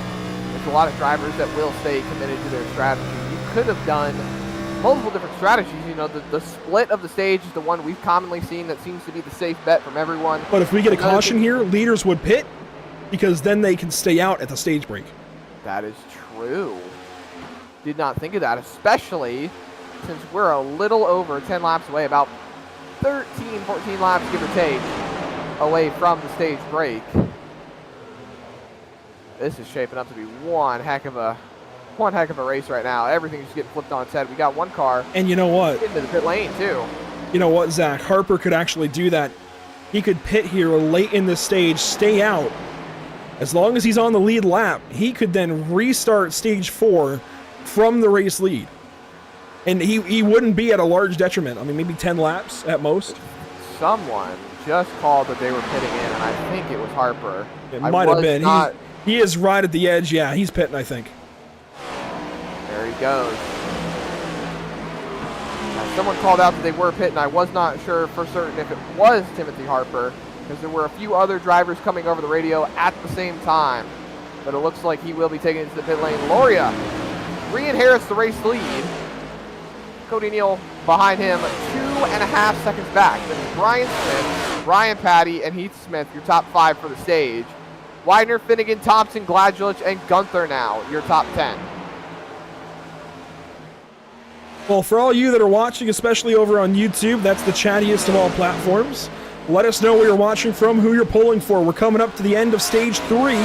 We've got 4 60-lap stages. We have stage breaks at lap 60, lap 120, lap 180, and then we race to the end. So we are 11 laps, 10.5 laps now away from our next stage break. There is Timothy Harper. He's going to leave the pit lane and just go 1 lap down for maybe a couple of corners, but he should go right back by the 67 car, who's been on the racetrack now for 17 laps. And you know what? Loria only took 2. That's why he's so far ahead. He took 2, Neal did the same, and then you get to Brian Smith, who took 4. That's why the 78 car is so far back. But he is gaining about a tenth a lap. The fact that 2 tires are this strong right now is quite insane.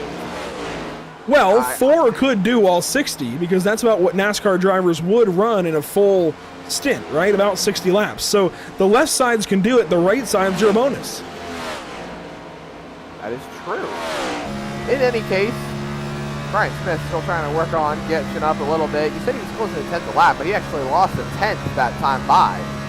So, still trying to find some speed here, see what he can do in these last 10 laps. And I'm not going to lie to you, Andrew, your tongue-tying is getting to me too, because you said Timothy Harper, and I was like, did you say it wrong again? It didn't sound right to me. I hope I didn't.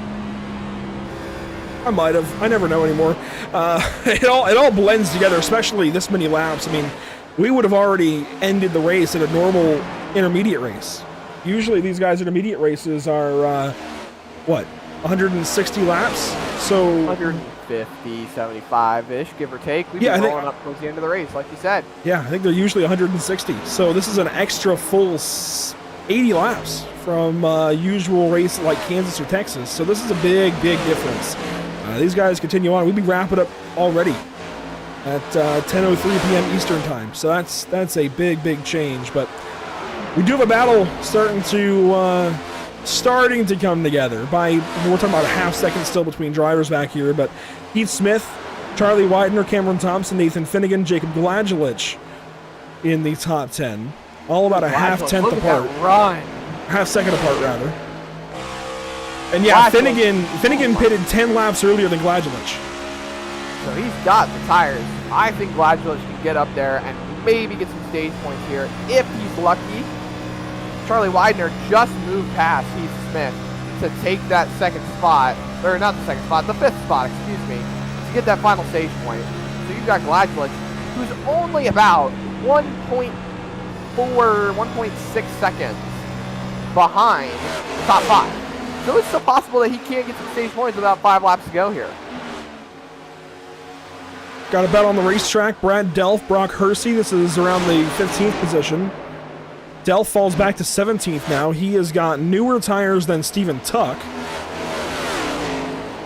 And of course, you go back to Heath Smith and Cameron Thompson. Cameron Thompson has gone on by. We saw that briefly before going back to that fight. I was about to say don't look now, but our leader, Vincent Loria, oh my goodness, there's tongue time. Vincent Loria, there we go. He's rolling up on the 18th and 17th place cars of Thomas Taylor and Brad Delph. So wow. He just put Eric Smith a lap down, who spent a few laps learning to see if he could gain any speed, which he kind of has. He's been holding on pretty good. Thomas Taylor right in front. That's the next car that's about to go 1 lap down.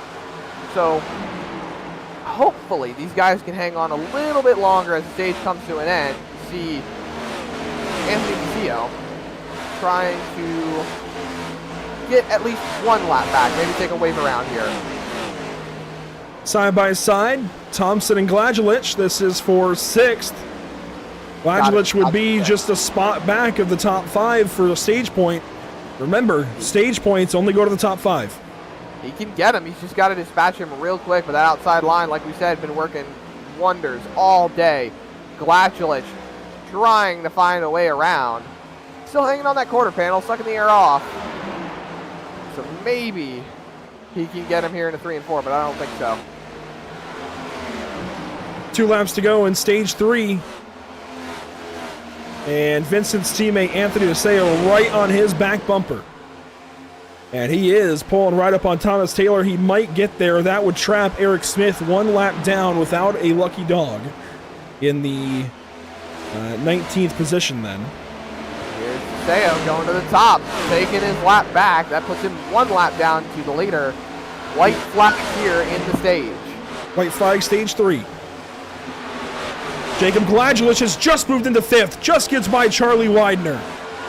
It's not done yet. That's quick. Not done yet. Now it might be done. He pulls away through the corner. There's Timothy Harper as well, right up the road. Harper took no tires. Oh no, he's stuck a lap down. That backfired horribly. Meanwhile, here we go to complete stage number 3. To the line, car 67, stage winner. Wait on the top 5 here. There's the caution. And Gladulich will get that stage point. Widener and Thompson just on the outside looking in for that one. He's Smith, Nathan Finnegan, then Gunther, the 31. Top 10 in the stage. And there's your stage 3 winner, Vincent Loria. We'll be talking to him on the far side of some pit stops. And actually, one thing that did happen under that green flag run that I did not notice, Robert Bluen is out of the race. If you saw it for a second in the middle of the stage, he was quite slow on the back stretch. Looks like he took it behind the wall, and he is out of tonight's race. He probably came back out after that. Remember, he was the one that clobbered the 21 car. Yep, that is true. And I think there was just a little bit more damage on that car than he expected. So rather than try to stay out and do what he can, I think he was just deciding to cut his losses here tonight. But on that same note, that allows a few of these drivers who are laps down, like Patinko, to try and move into position. Patinko's up to 25th, still 30 laps down.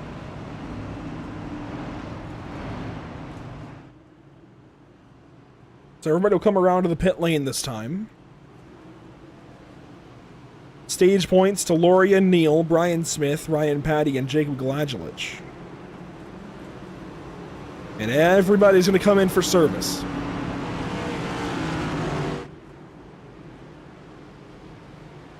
I can't get over that strategy backfire for Timmy Harper. That went completely the wrong direction. I think I can see where he was trying to go with it, but I think the thing that threw him off was the fact that Eric Smith went one lap down and was able to get the free pass. So now Harper has to stay out, take the wave around, and hope and pray. Oh, Patty threw his box. That's not good. That's going to hurt the 30 car. Loria should be down and away first. I doubt anybody's going to take 2 tires here before going to the end. I certainly wouldn't. Let's see, the race of the line. Loria, Neal, Smith, Galajulich, then Patty, Thompson, Widener, Finnegan, Bissonette, Purcell, and Brzezowski. Remember when he had no front bumper? Oh, that was quite the interesting challenge for him. He got involved in that early caution that we had that took out 3 of our main contenders. Gunther was involved in that caution as well early on as well. He got right side damage on that car. Look at him now. He's still up inside the top 10. Gunther is? Yes. Oh, he's 14th. I think he was up inside the top 10. He came out. He finished 9th in the stage. He may have. Yeah, he took more repairs under that caution, under that pit stop. He exits 14th. So we will go down, though, and talk to our Stage 3 winner. Don't say that very often. Vincent Loria with a stage win. That's got to feel pretty good. Vincent, now passing the stage wins around, you finally get your turn. Do you feel like you can hang on for the race win? Yeah, man, I think it'll be close. This has been quite the interesting night. I mean, not to say that there's people that I don't think are fast, but there's some people showing some speed that I've never seen before. So this one should get interesting near the end here. Obviously, we got the supreme track position, best you could heading into the final little stint here. So hoping to keep a clean race car, keep the right front on it, and maybe talk to you again at the end here, holding a checkered flag. It has not seemed, and I'll knock on wood for you before I even say it, but it has not seemed like a good position to be in, to be restarting first after a stage. Is there some way maybe that you have to change how you approach this race to overcome it? Is there a plan you have for stage 4 that you're willing to tell us? I mean, how do you approach this last stage? Yeah, I mean, I know that they'll get back up to me with the toe no matter what kind of jump I get off the line. I think it's more about just being able to manage your tires in the dirty air and, you know, kind of realize that even if you're not in first, you know, you might still be in the best spot. The draft here is pretty crazy. There's, you know, I'm sure you've seen people passing on the bottom, passing on the middle, passing on the top. There's, you know, a ton of places to run. So, you know, as long as you manage all that, and I mean, mainly if you get in the dirty air, you got to be super duper tender on the tires, otherwise they will go really quick. So as long as you keep the tires on it, you should be fine. So we'll see if I keep the trend going of starting the stage being a bad thing, or if I maybe turn it around in my favor.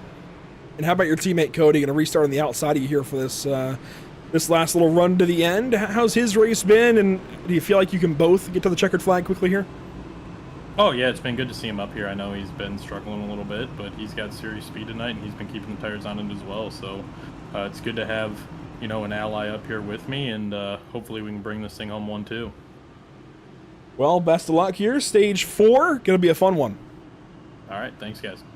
Vincent Loria with the stage win, sporting our logos on his car. Appreciate that for sure. And want to highlight one driver as he laps around to get a lap back. Car 32, Cody Eldred, called out there by Sean Dower of Old School's Coins. He's coming around to get his wave around. And we're back on the lead lap, down in position. Actually, he'll be back to 1 lap down rather than 2, so he is still 1 lap down. But there is plenty of time for him to get back in this race. He was up there at one point in the front. I don't think we've seen the last of car 32 yet today. There's a lot of people we haven't seen the last of today. Absolutely. 55 laps to go, this time by not only in stage 4, but in the race this time. Waiting on the green flag. Green flag is out. Vincent Loria, Cody Neal to the restart.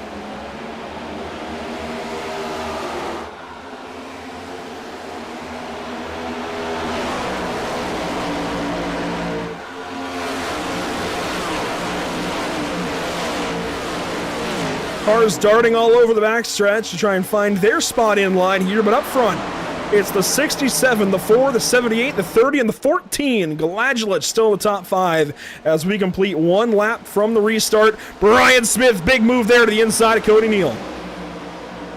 Ooh, he almost went into the grass to make that move so tight down the front straightaway. The lights are on. It's time to party. Everyone's really getting them elbows out. You see a lot of drivers still trying to run that outside line. We saw Cameron Thompson up on the top, side by side with Nathan Finnegan back there. Bissonette right behind, but the leaders still trying to find their footing and see who can get up there to catch Loria. Finnegan working up, Thompson working up, Bissonette in the top 10, Purcell there. Sean Purcell has somehow hung on. What a day for him. Adam Ball at 11th, Nathan Brzezowski looking for 11th spot from 12th. A lot of stories here in stage number 4, the back end of this, what is it, the Coca-Cola 400 maybe, almost? 360, is that what it ends up being? Well, the name of the race that they do have for tonight is the World 360. That might, yeah, 240. I was thinking 260 for some reason. 240 times 1.5, yeah, absolutely. Thompson goes quickest, 29.49. Wow, he's 7 going fastest that lap. He's right behind Charlie Widener. That's good company to be, and that 95 has been quick tonight. 10 laps led even. There have been a lot of drivers tonight that have shown a lot of good speed, and I think at the same time, it all also boils down to just being able to hang on to what you have right now. Track position is uber important. That clean air makes a heck of a difference, and here's Brian Smith looking to the outside of Vincent Loria. Not there just yet. Nearly got the wall. Very nearly got the wall to that Toyota Camry out of turn 2. Can you believe I'm about to say this, Zach? 50 laps to go this time by. We started this broadcast at what, close to 8 o'clock now? 7:45. Race started about 8:10. Hey, they're making pretty good time. They really are, and knock on wood for us. There's a little bit of contact there between Patty and Thompson down to turn 3. That's for 6th. 5th, rather. Up front, side by side. Vincent Loria, Brian Smith. Here we go. Side by side for the race lead. Smith has finally made the move, but he's working the bottom now. Trying to see if he can find a way to put that car up to the front. Moving around behind. Neal to the bottom. Blocks Thompson.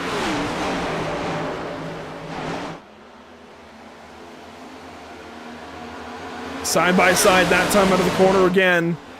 Everything going on up in this top 5. You've got Loria, Smith, Neal, Widener, Thompson, all fighting it out. Side by side still for the race lead. Loria up top, Smith down low. You see Nathan Finnegan back in the fight, blinking around a little bit. A bob and a weave there from our race leaders. They're going all out, Andrew. They want to win this race. They want to lock themselves into the playoffs. Some of them already are, and they're just trying to add some more wins to the total to help their championship. And we had a Brian Smith up to the race lead goes car 78, a slider, maybe a crossover from the 67. It's covered up, nearly contact here. And the 67 of Loria gets that position on the 78, but can't get by for the actual position, the actual track position. He got a position to the left side, but not the position to the front. I don't know if this is an accurate way to describe it, but it seems like once these cars get up to the front, the air just stalls them out, and they can't move forward. It just brings everyone back into the fold. You got 1, 2, 3, 4, 5, 6, 7, 8 cars, all within about a little less than a second of each other. A shot there from Neal to Loria, getting his teammate back going into this fight. These guys are fighting hard, and the pit window is going to open up in about 5 laps, and it's going to run for about 20. For the top 9. Throw a blanket over him, Andrew. See Patty in the wall a little bit. Finnegan having some connection issues still. So much going on right now with these drivers up in front. And you see kind of see two packs have been separated. You've got the lead pack going by the two shop right here into 3. Give it a little bit as they roll in through the frame. The second pack just behind them. Here, we'll show it from this camera. So there's our lead pack going to go by us. Right there. Down at 1, 2, 3 seconds for the second pack. And the field gets kind of strung out after that. But up front, you've got your, like you said, top 9 down through Bissonette, and then Purcell leading the second charge. And that runs down through Brzezowski and even Taylor, I did it again, Harper, who's a lap down in that 12 car. See Hersey up there up on the top, going one position further back. He's trying to hang on, but there was a good crossover move right there by Taylor. So we look back on to the leaders. Little bit of racing going on. Widener up top. Finnegan has been having so many connectivity issues tonight, but he is still staying in it, trying to find a way to keep that car up front. I don't know how he's doing it. I don't know how the other drivers are working with it, but somehow, some way, they're making it work. That's that Northeast internet. It's never been as good as the rest of the country. I don't know what it is. That Northeast internet. Had a couple of friends that would probably agree with you on that because, well, they disconnect quite often. Yeah, once you get north of like Connecticut, it gets patchy. And I'm sure there's, yeah. I'm talking Pennsylvania. Well, that's just Amish country. But once you get north of like Connecticut, it gets real patchy for some of these guys. You have decent internet through like New Jersey, New York, and into Connecticut, and then it starts to get a little sketchy through Rhode Island and Massachusetts.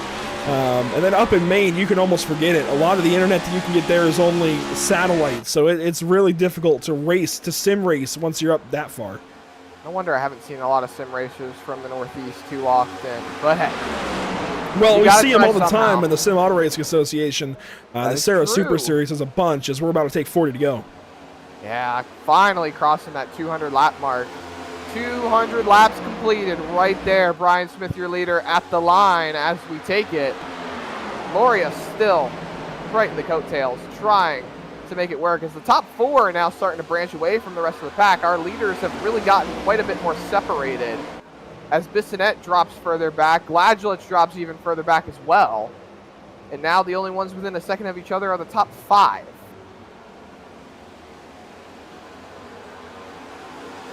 It's like, when are the dominoes going to fall? When are these guys going to pit? The pit window just opened up. Oh, Patty getting the fence. What you're really starting to see take effect now is the tire strategy. Starting to see a lot of drivers that saved their tires, or even the other drivers who didn't really focus too hard on the tire strategy. As in, they take 2 tires, the rest of them took 4. Actually, no, I'm rambling here. I think everybody took 4 under that last caution, didn't they? Yes! Oh, Ryan, Patty, and Cody Neal. Wow. Wow. What a save. That was big. Caution is out. Front Timothy Harper, the 12 car. Oh, no. Wow. Disappointing end to his night. Problems here. That was about to be a big moment. Now it's going to be a straight-up slugfest to the end. We were about to have pit stops on the way. Heath Smith racing with Timmy Harper. Harper came down onto his nose. Gets spun around by that 11 car, up the racetrack. Boom. 57 of Taylor. Well, I know they're both wrecked, but on the positive side, now you don't have to choose who is who. Oh, man. Since one's out and the other isn't. I'd much rather confuse them than see them both out of the race like that. Here's Heath Smith's perspective. He's got a gap there. Harper just came down ever so slightly. He's just trying to finish his corner, too. It's very, very common in racing to see stuff like that happen. You just gotta hate it for him.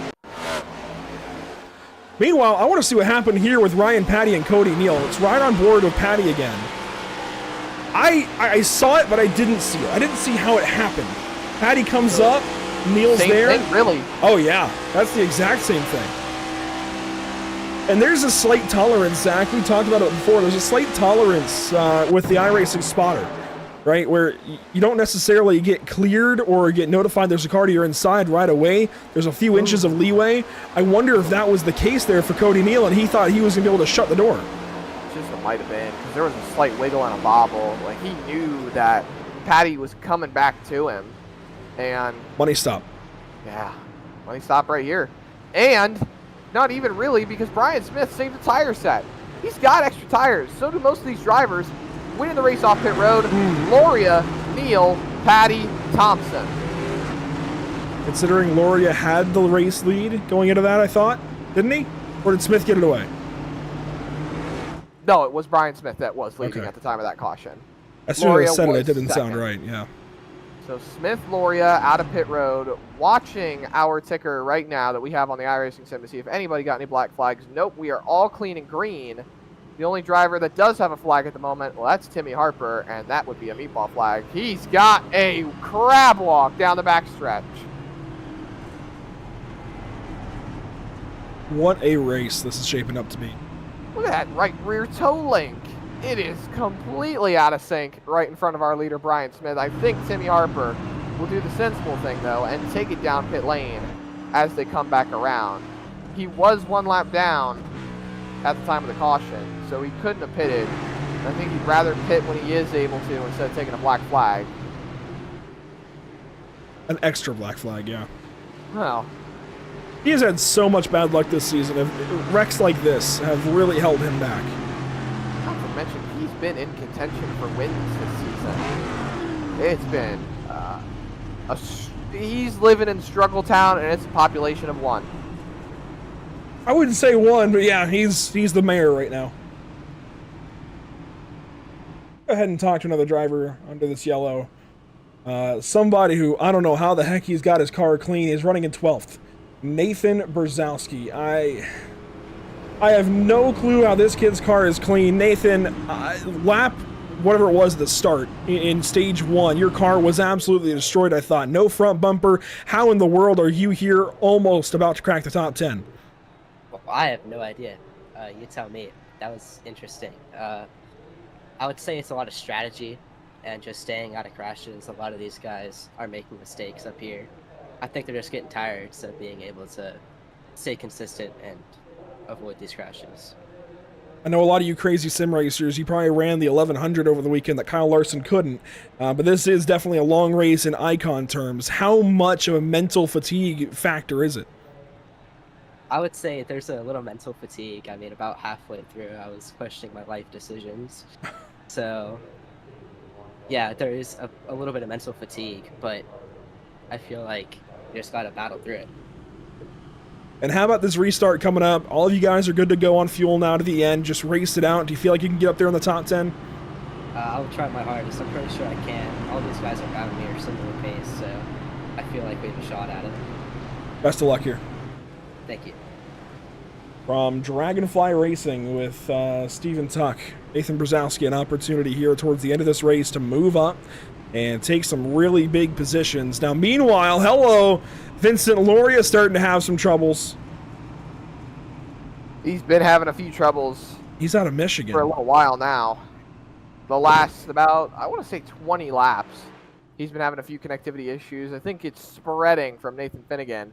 But hey, Oh, no. we'll see how it all goes. From Rhode Island to Michigan, that's a distance.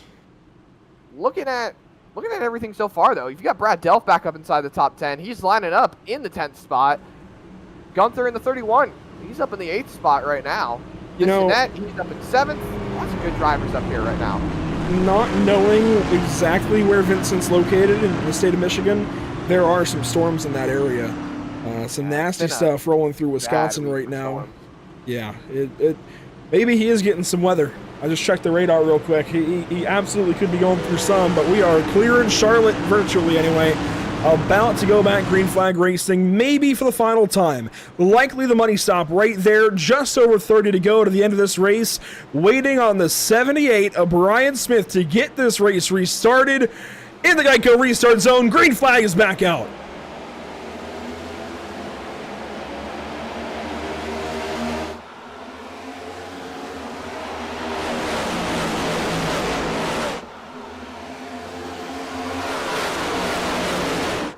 Vincent Loria, Cody Neal side by side, Ryan Patty in tow, Brian Smith snaking, breaking the draft out front.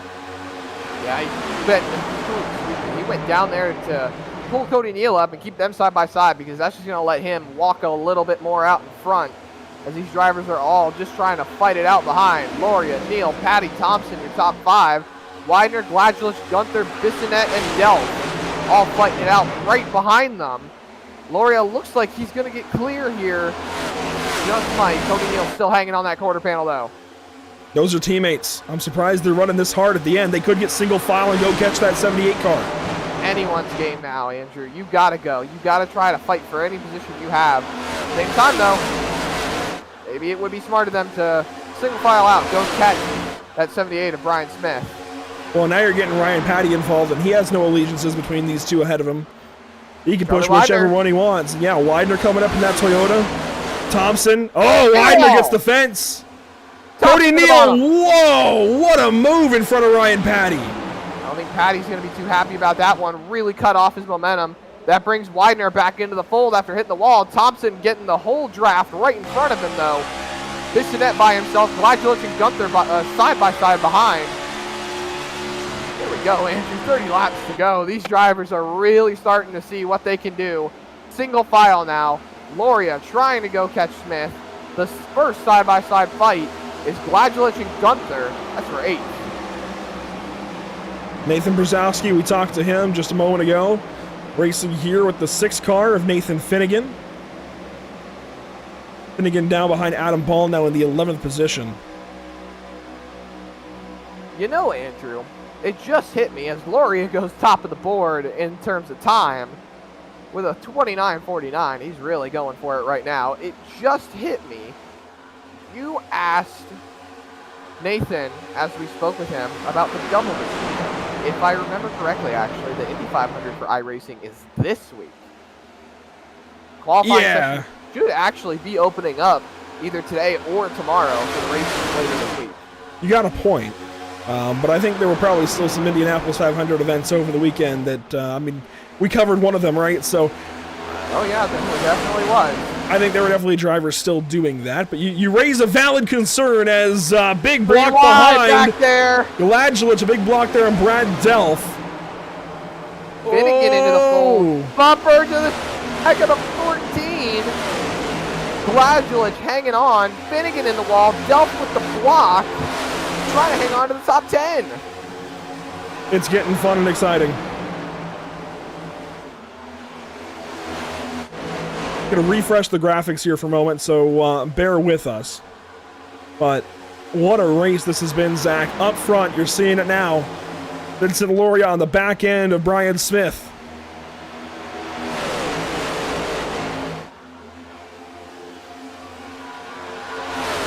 And there is that racing behind these guys. If we flip back there, Kevin Gunther outside, Nathan Finnegan inside.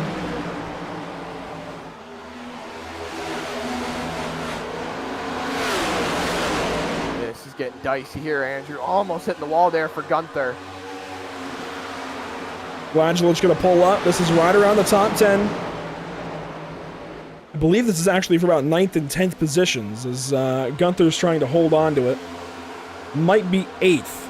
Yeah, I think it's 8th, 9th, and 10th. So Gunther's 8th, Finnegan's 9th, Gladjulich 10th, trying to change all of that around. Brad Delph 11th looking in. Adam Ball there in 12th, now 13th as Sean Purcell goes by, so Brzezowski sinks further back. Meanwhile, further forward, Ryan Patty bringing a challenge to that 67 car. It's getting dicey here. We've only got 26 laps to go. Oh, I think there was some contact there between Patty and Loria. Real close there through turns 1 and 2.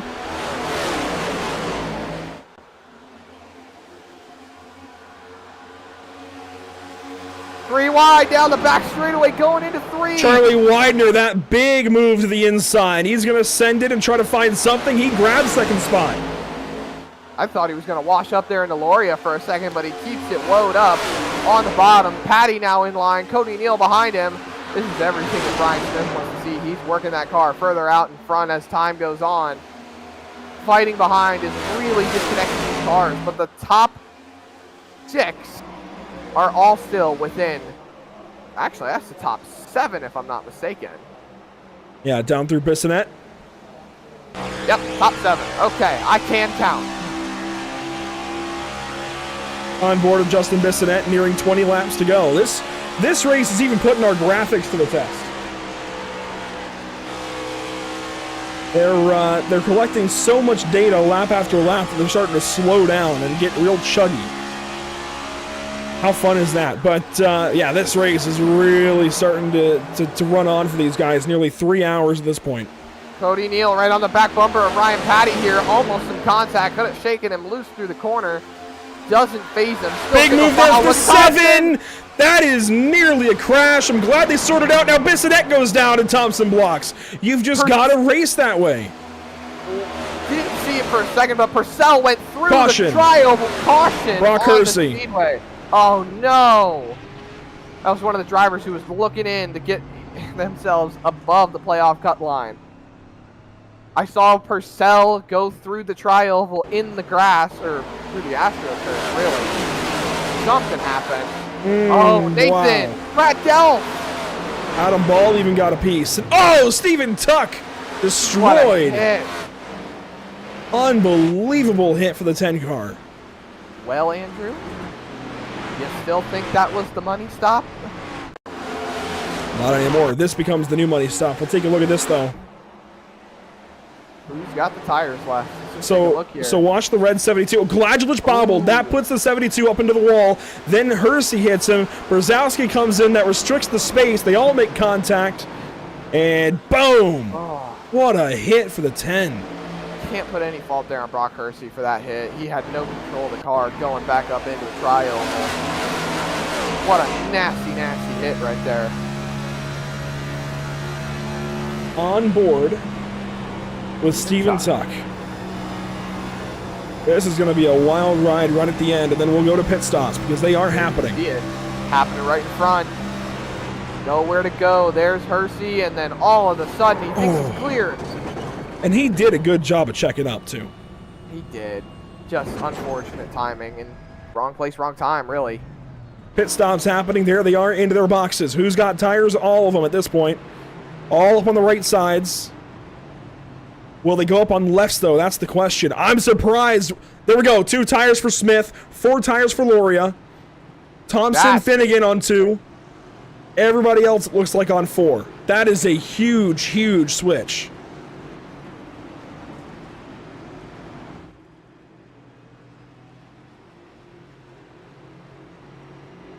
Things are changing, Zach. Everything changing now. Inside of 20 to go, we're going to go Pit Stop TV side by side and be back to you with more racing to the end of this one.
Welcome back to the virtual Charlotte Motor Speedway. The caution has just been extended for a problem, it looks like, with Evan Patinko, who was getting back on the racetrack.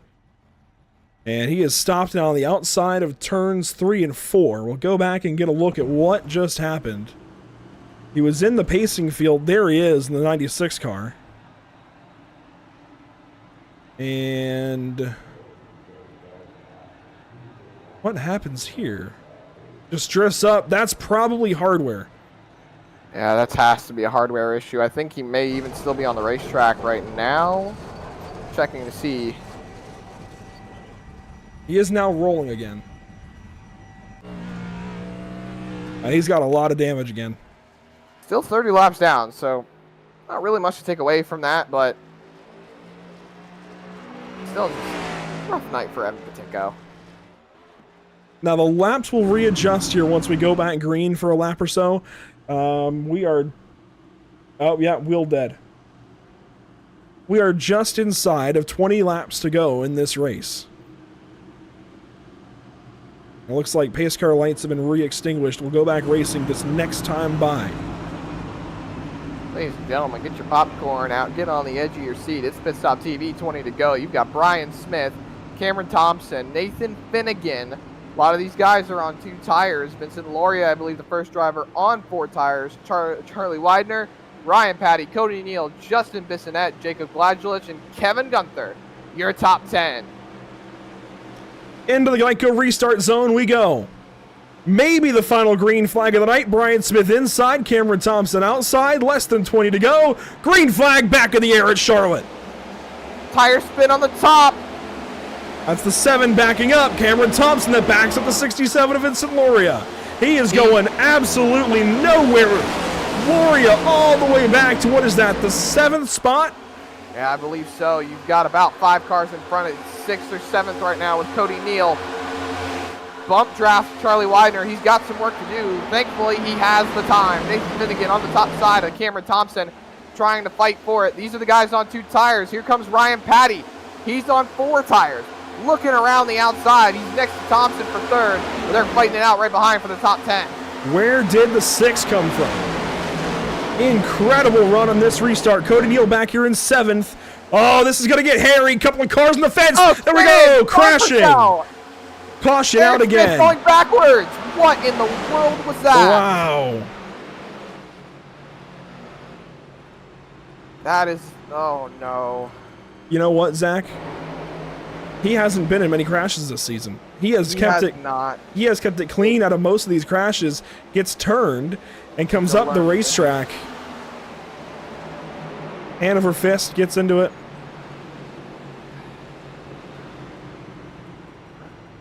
That is a learning experience right there for Eric Smith.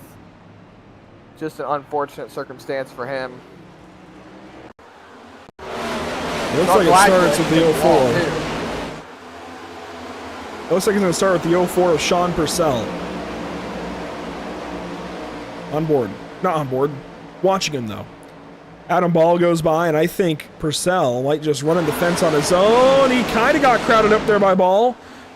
He was trying to stay on the outside, and I think if hindsight was 20/20, right, he would have lifted and just stayed behind him because he'd still be racing up there and not have a caution, not have a crash, as we're nearing 10 laps to go under this yellow flag. Got a feel for Eric Smith. He was having a good night. And I feel like this series just handed Brian Smith a 5th win. you never know. Still a lot of racing left to do. You do not let Brian Smith be first come into the end of an intermediate race. You just don't.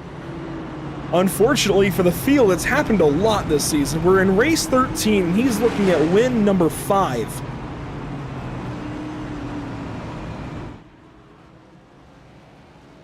He's just been the best.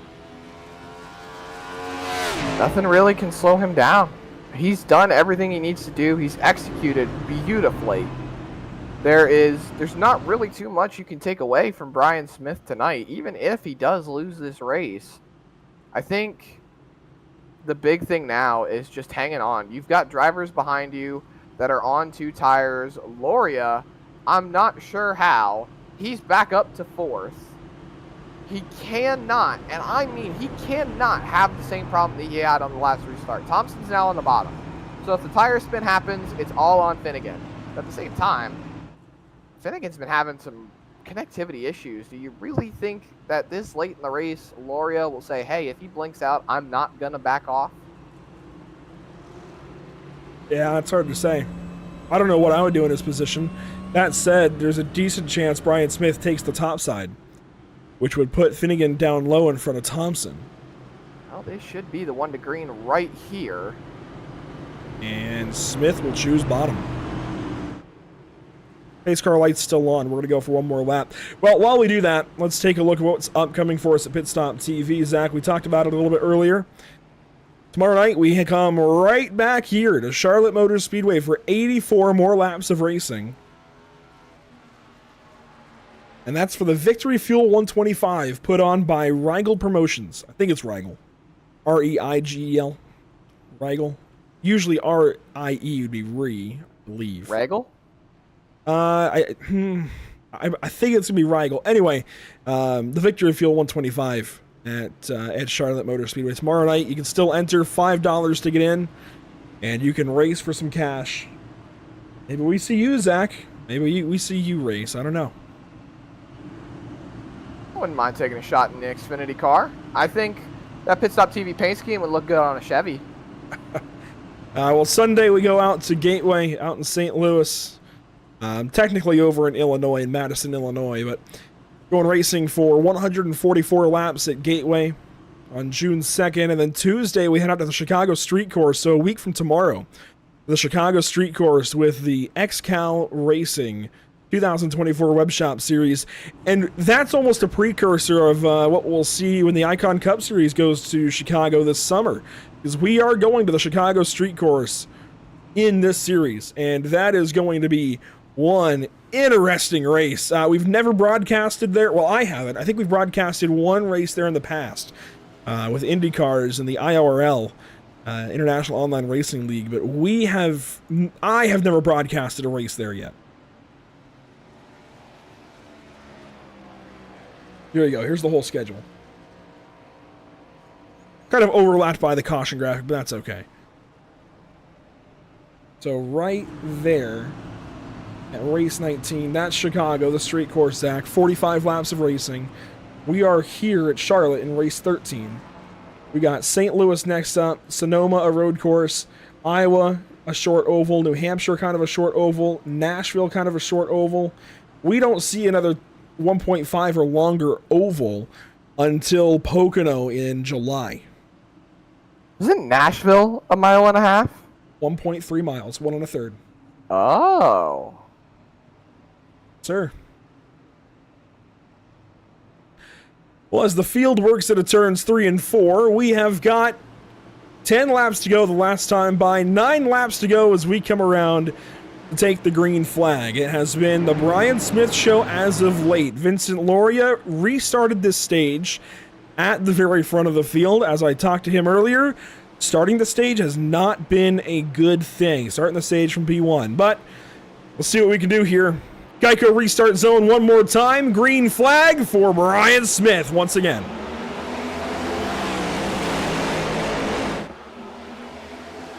And as if by clockwork, connection issues and blinking for the 6 car will play blocker for the 78. That's what we were talking about.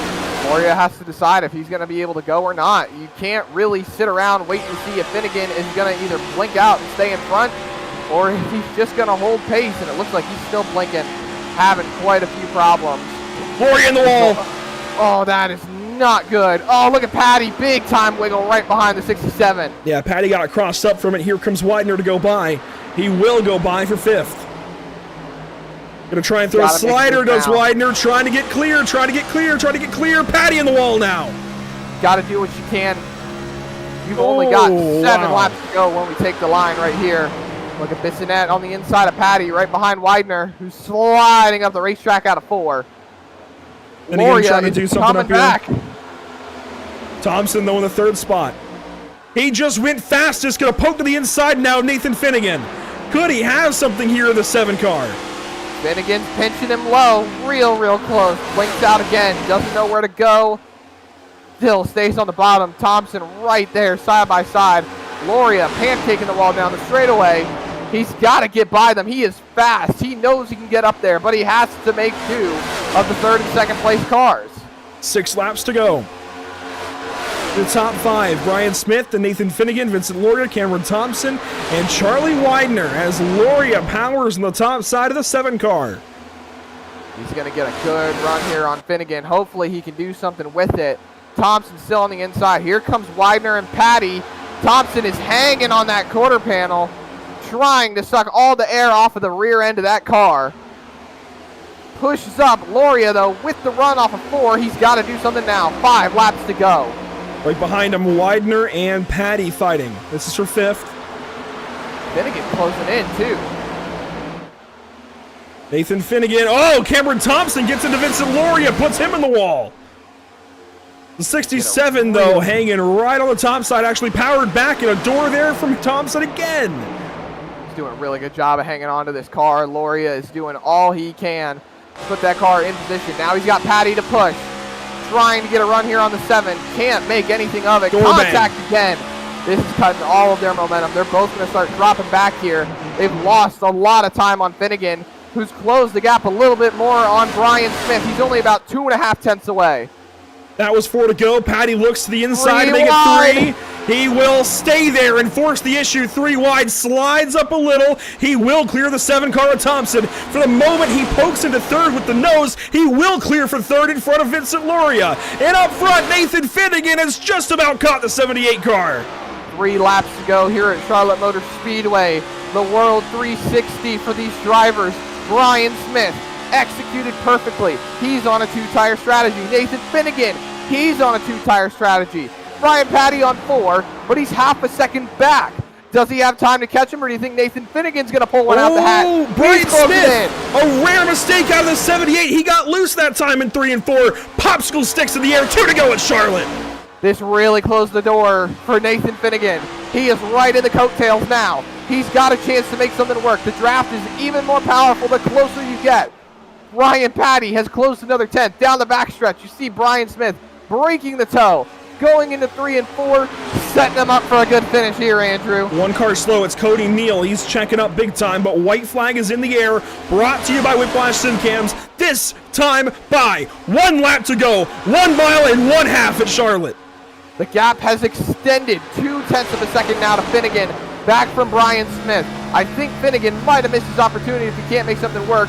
Tries to cut it down off of turn number 2. Brian Smith breaking the toe.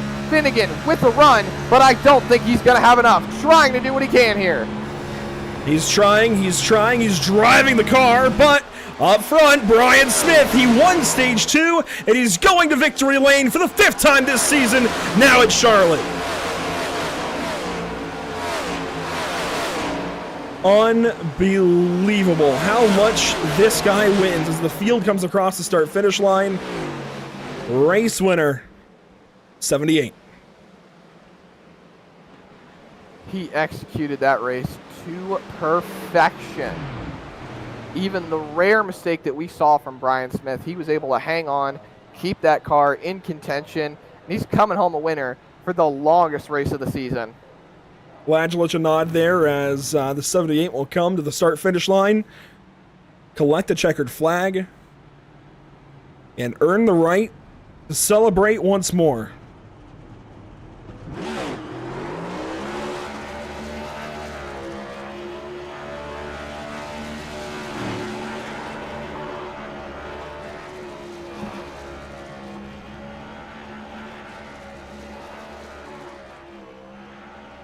There was no overly dominant car today, Zach.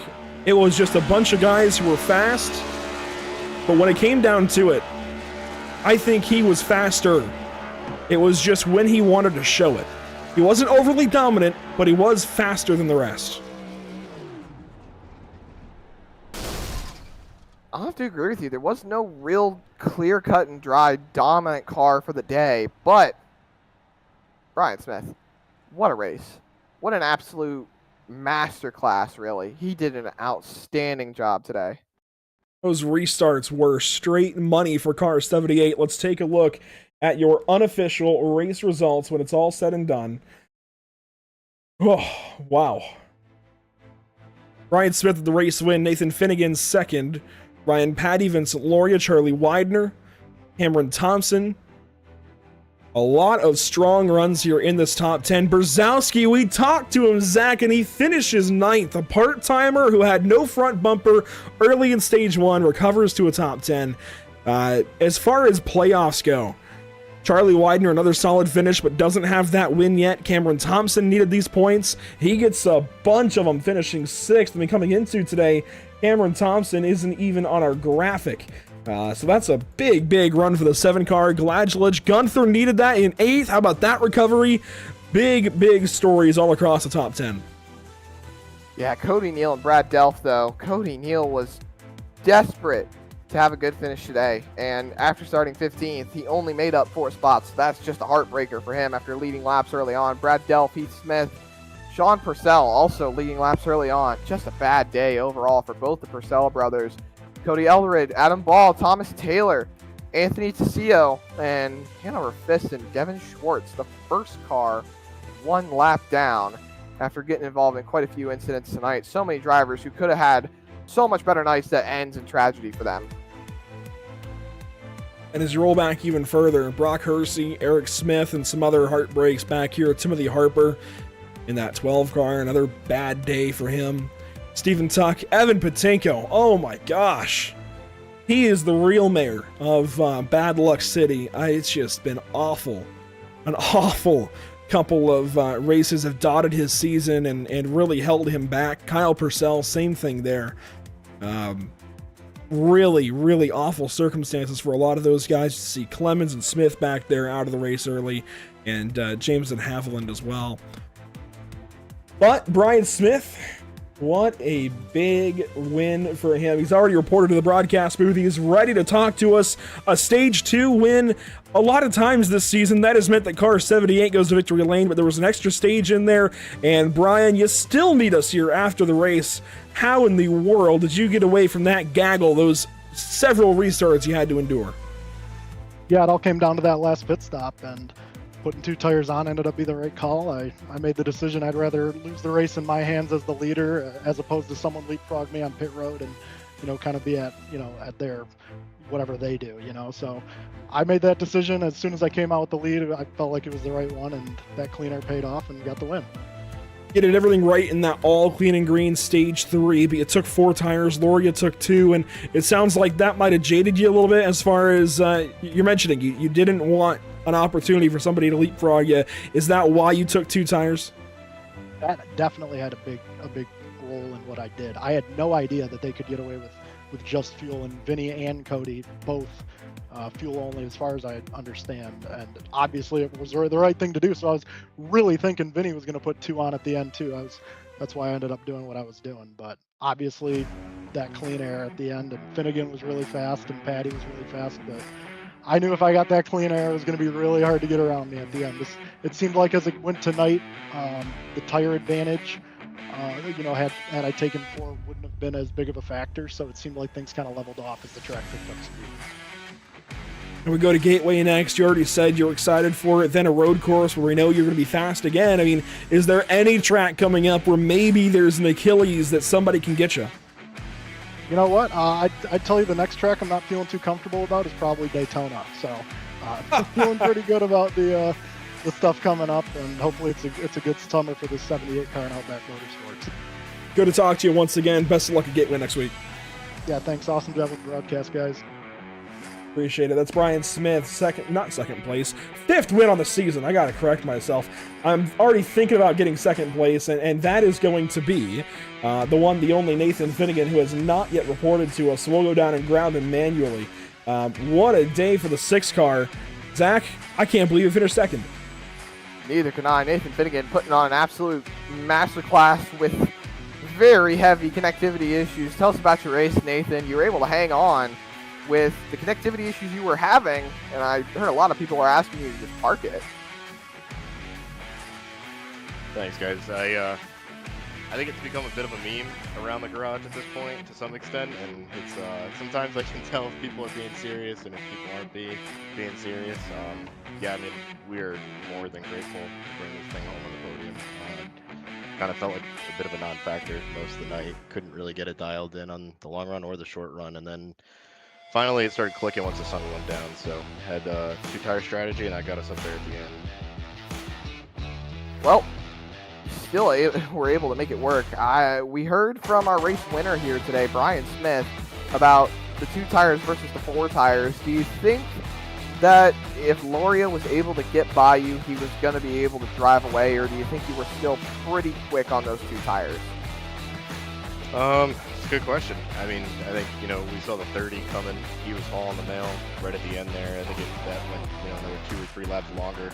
I think me and Brian both would have been sitting next to Ryan.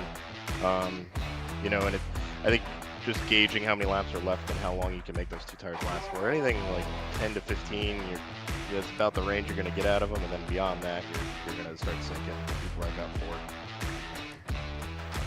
Well, you certainly managed to hang on to. And last question for you, do you think you were going to have anything to catch Brian Smith? You absolutely threw it in there. You did all you could. Do you think maybe if you would have capitalized on that mistake you made a little bit more, you might have been able to steal one from him, or do you think he had you? Definitely possible. I think it would have certainly been close. I didn't get quite as good of a restart on that final restart. I would have liked to put a little bit more pressure on him, and then it kind of faded back to the 7 a little bit, and then once the side draft happened, Brian kind of drove off a little bit right at the beginning of that last run. We gave it everything we had. We left it all on the line, and we can certainly be happy with a second place finish after the run we had all night tonight. So just name of the game, sticking in it, and just trying to do what you can to survive to the end and being a factor in it. Well, you had one heck of a night, an especially long race for you, but you did an amazing job. You brought it home second. We look forward to seeing you next week. Appreciate it, guys. Thank you. Absolutely. Nathan Finnegan, your second place finisher, and then off to the third place finisher, who surprisingly was able to hang on. He did a stellar job tonight, Andrew. It's not letting me move Finnegan. For whatever reason. There we go. He dips out of here himself. But we'll go ahead and grab Ryan Patty, who led 51 laps this evening. It was third place. That might feel like a slight slap in the face here. How do you feel after all of those battles you had to endure? Oh no, that was a fun race. I'm actually pretty happy with the way that these cars have, they've figured out how to set them up and get a good tire here to run a decent race. I know I was talking to Finnegan earlier. He's not a big fan of this style of racing, with being on the throttle so much around the track. But I don't know. I mean, I don't really hate it. It's not my favorite if I had to pick the cars, to race, in this configuration. But I mean, I had fun. I got to lead some. I felt like I had one of, if not the fastest car on the long run. It's just, sometimes the way these cautions fall and who's got tires, who doesn't, it just doesn't fall your way. And I mean, I said it right when the checkered flag fell there. I was like, hey, 5 more laps, guys, and I know I would have had you because I was closing on them pretty quick. As we roll forward in the summer, we've got a lot of different unique racetracks. Coming up next, Gateway. How do you feel for the 30 count? Yeah, Gateway's a good track for us. I like the flatter tracks like Gateway, New Hampshire, any of the ones that you really have to modulate the brake on entry and be delicate with the throttle on exit. They really, if you're good at that, it's going to help you do fast, but it's also going to help you maintain the car in the long run. So I enjoy it. Gateway's really, really unusual without turn 1 and 2 where you've got to run the second lane up, even though it's really tempting to cut the bottom line. So it'll be fun to see who can find that perfect line around 1 and 2 and maintain the speed for the long run.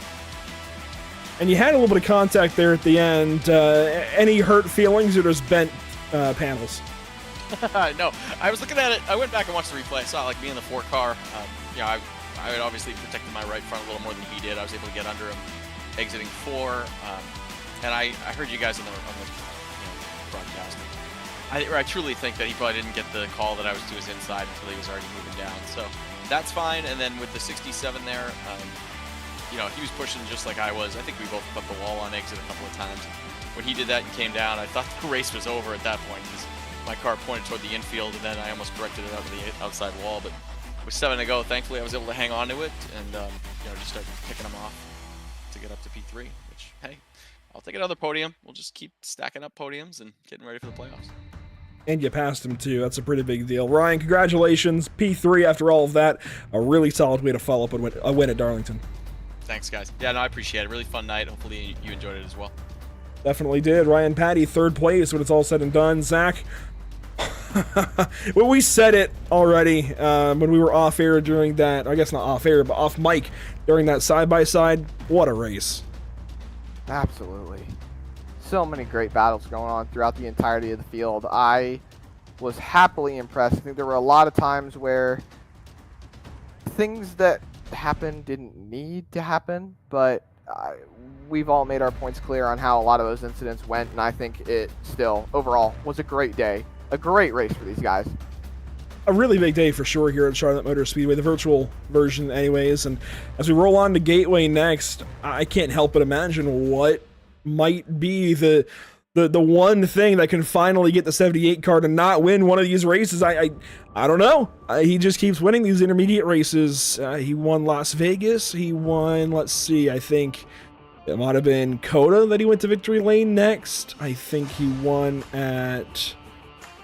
Oh, I gotta think here. Rack my brain. He won again at Texas. No, that was maybe it was Dover, then Kansas. I mean, I don't know. Intermediates, it's the 67 and the 78 with a heavy advantage still to the 78. It's been absolutely insane how many races he's won. It's been a little bit, admittedly, since we've covered one of these races even. I feel like it's been 3 weeks or something like that, but it's good to be back, and we're going to be with the Icon Cup Series a lot through the summer of 2024. We're now closer to the playoffs than the start of the season. That feels good too. St. Louis, Sonoma, Iowa, New Hampshire, Nashville, Chicago, Pocono, Indianapolis, Atlanta, California, Richmond, and Michigan coming up. A lot of big racetracks, Zach. Is there one particular racetrack before we go that sticks out to you? I'm going to have to say Iowa. Cup cars are going back there next year, this year actually. Cup Series. Not back there, going there for the first time. Yeah. Well, NASCAR's returning, but they're bringing the Cup Series there for the first time.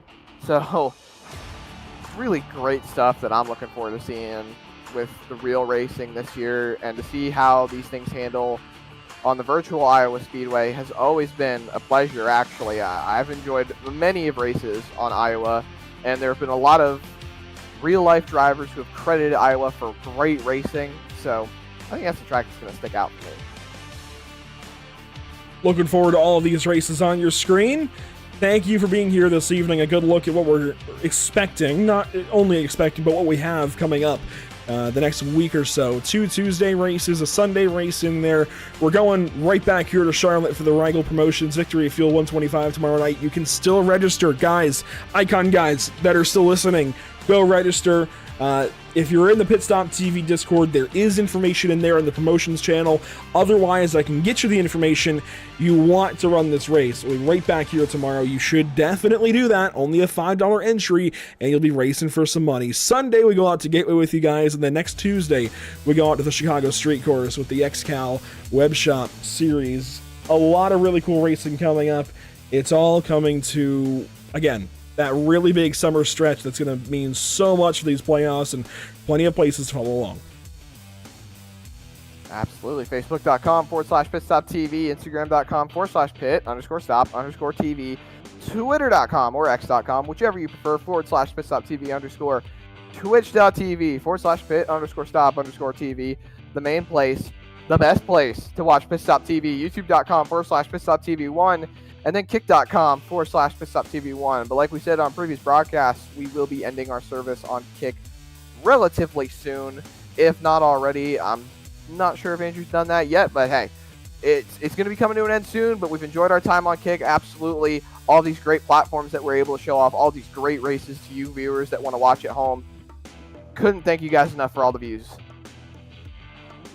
And that'll do it for us this evening from Charlotte Motor Speedway. Thank you so much once again to our partners, Whiplash SimCams, ATVO, and CC's Business, all allowing us to get to and from the virtual racetrack and allowing us to put these broadcasts on. There you go, a good look at the Charlotte Motor Speedway. And hey, these cameras are available for free at the Whiplash SimCams at WSimCams Discord server. You can get these Charlotte Motor Speedway cameras for free. You definitely should do that. And take a look at what it's like to broadcast one of these races. That's just a small part of it too, but wow. Let me catch my breath. And Zach, we are out of here once again. Thank you so much all for watching this race. This has been a pleasure, as always. 1.5 miles. Our race has got to fix that. 1.5 miles here at Charlotte. 1.5 miles. What a day it was. Zach, thank you for being here once again. That will do it for us. We'll see you all at Gateway in a week's time. Can't wait for it.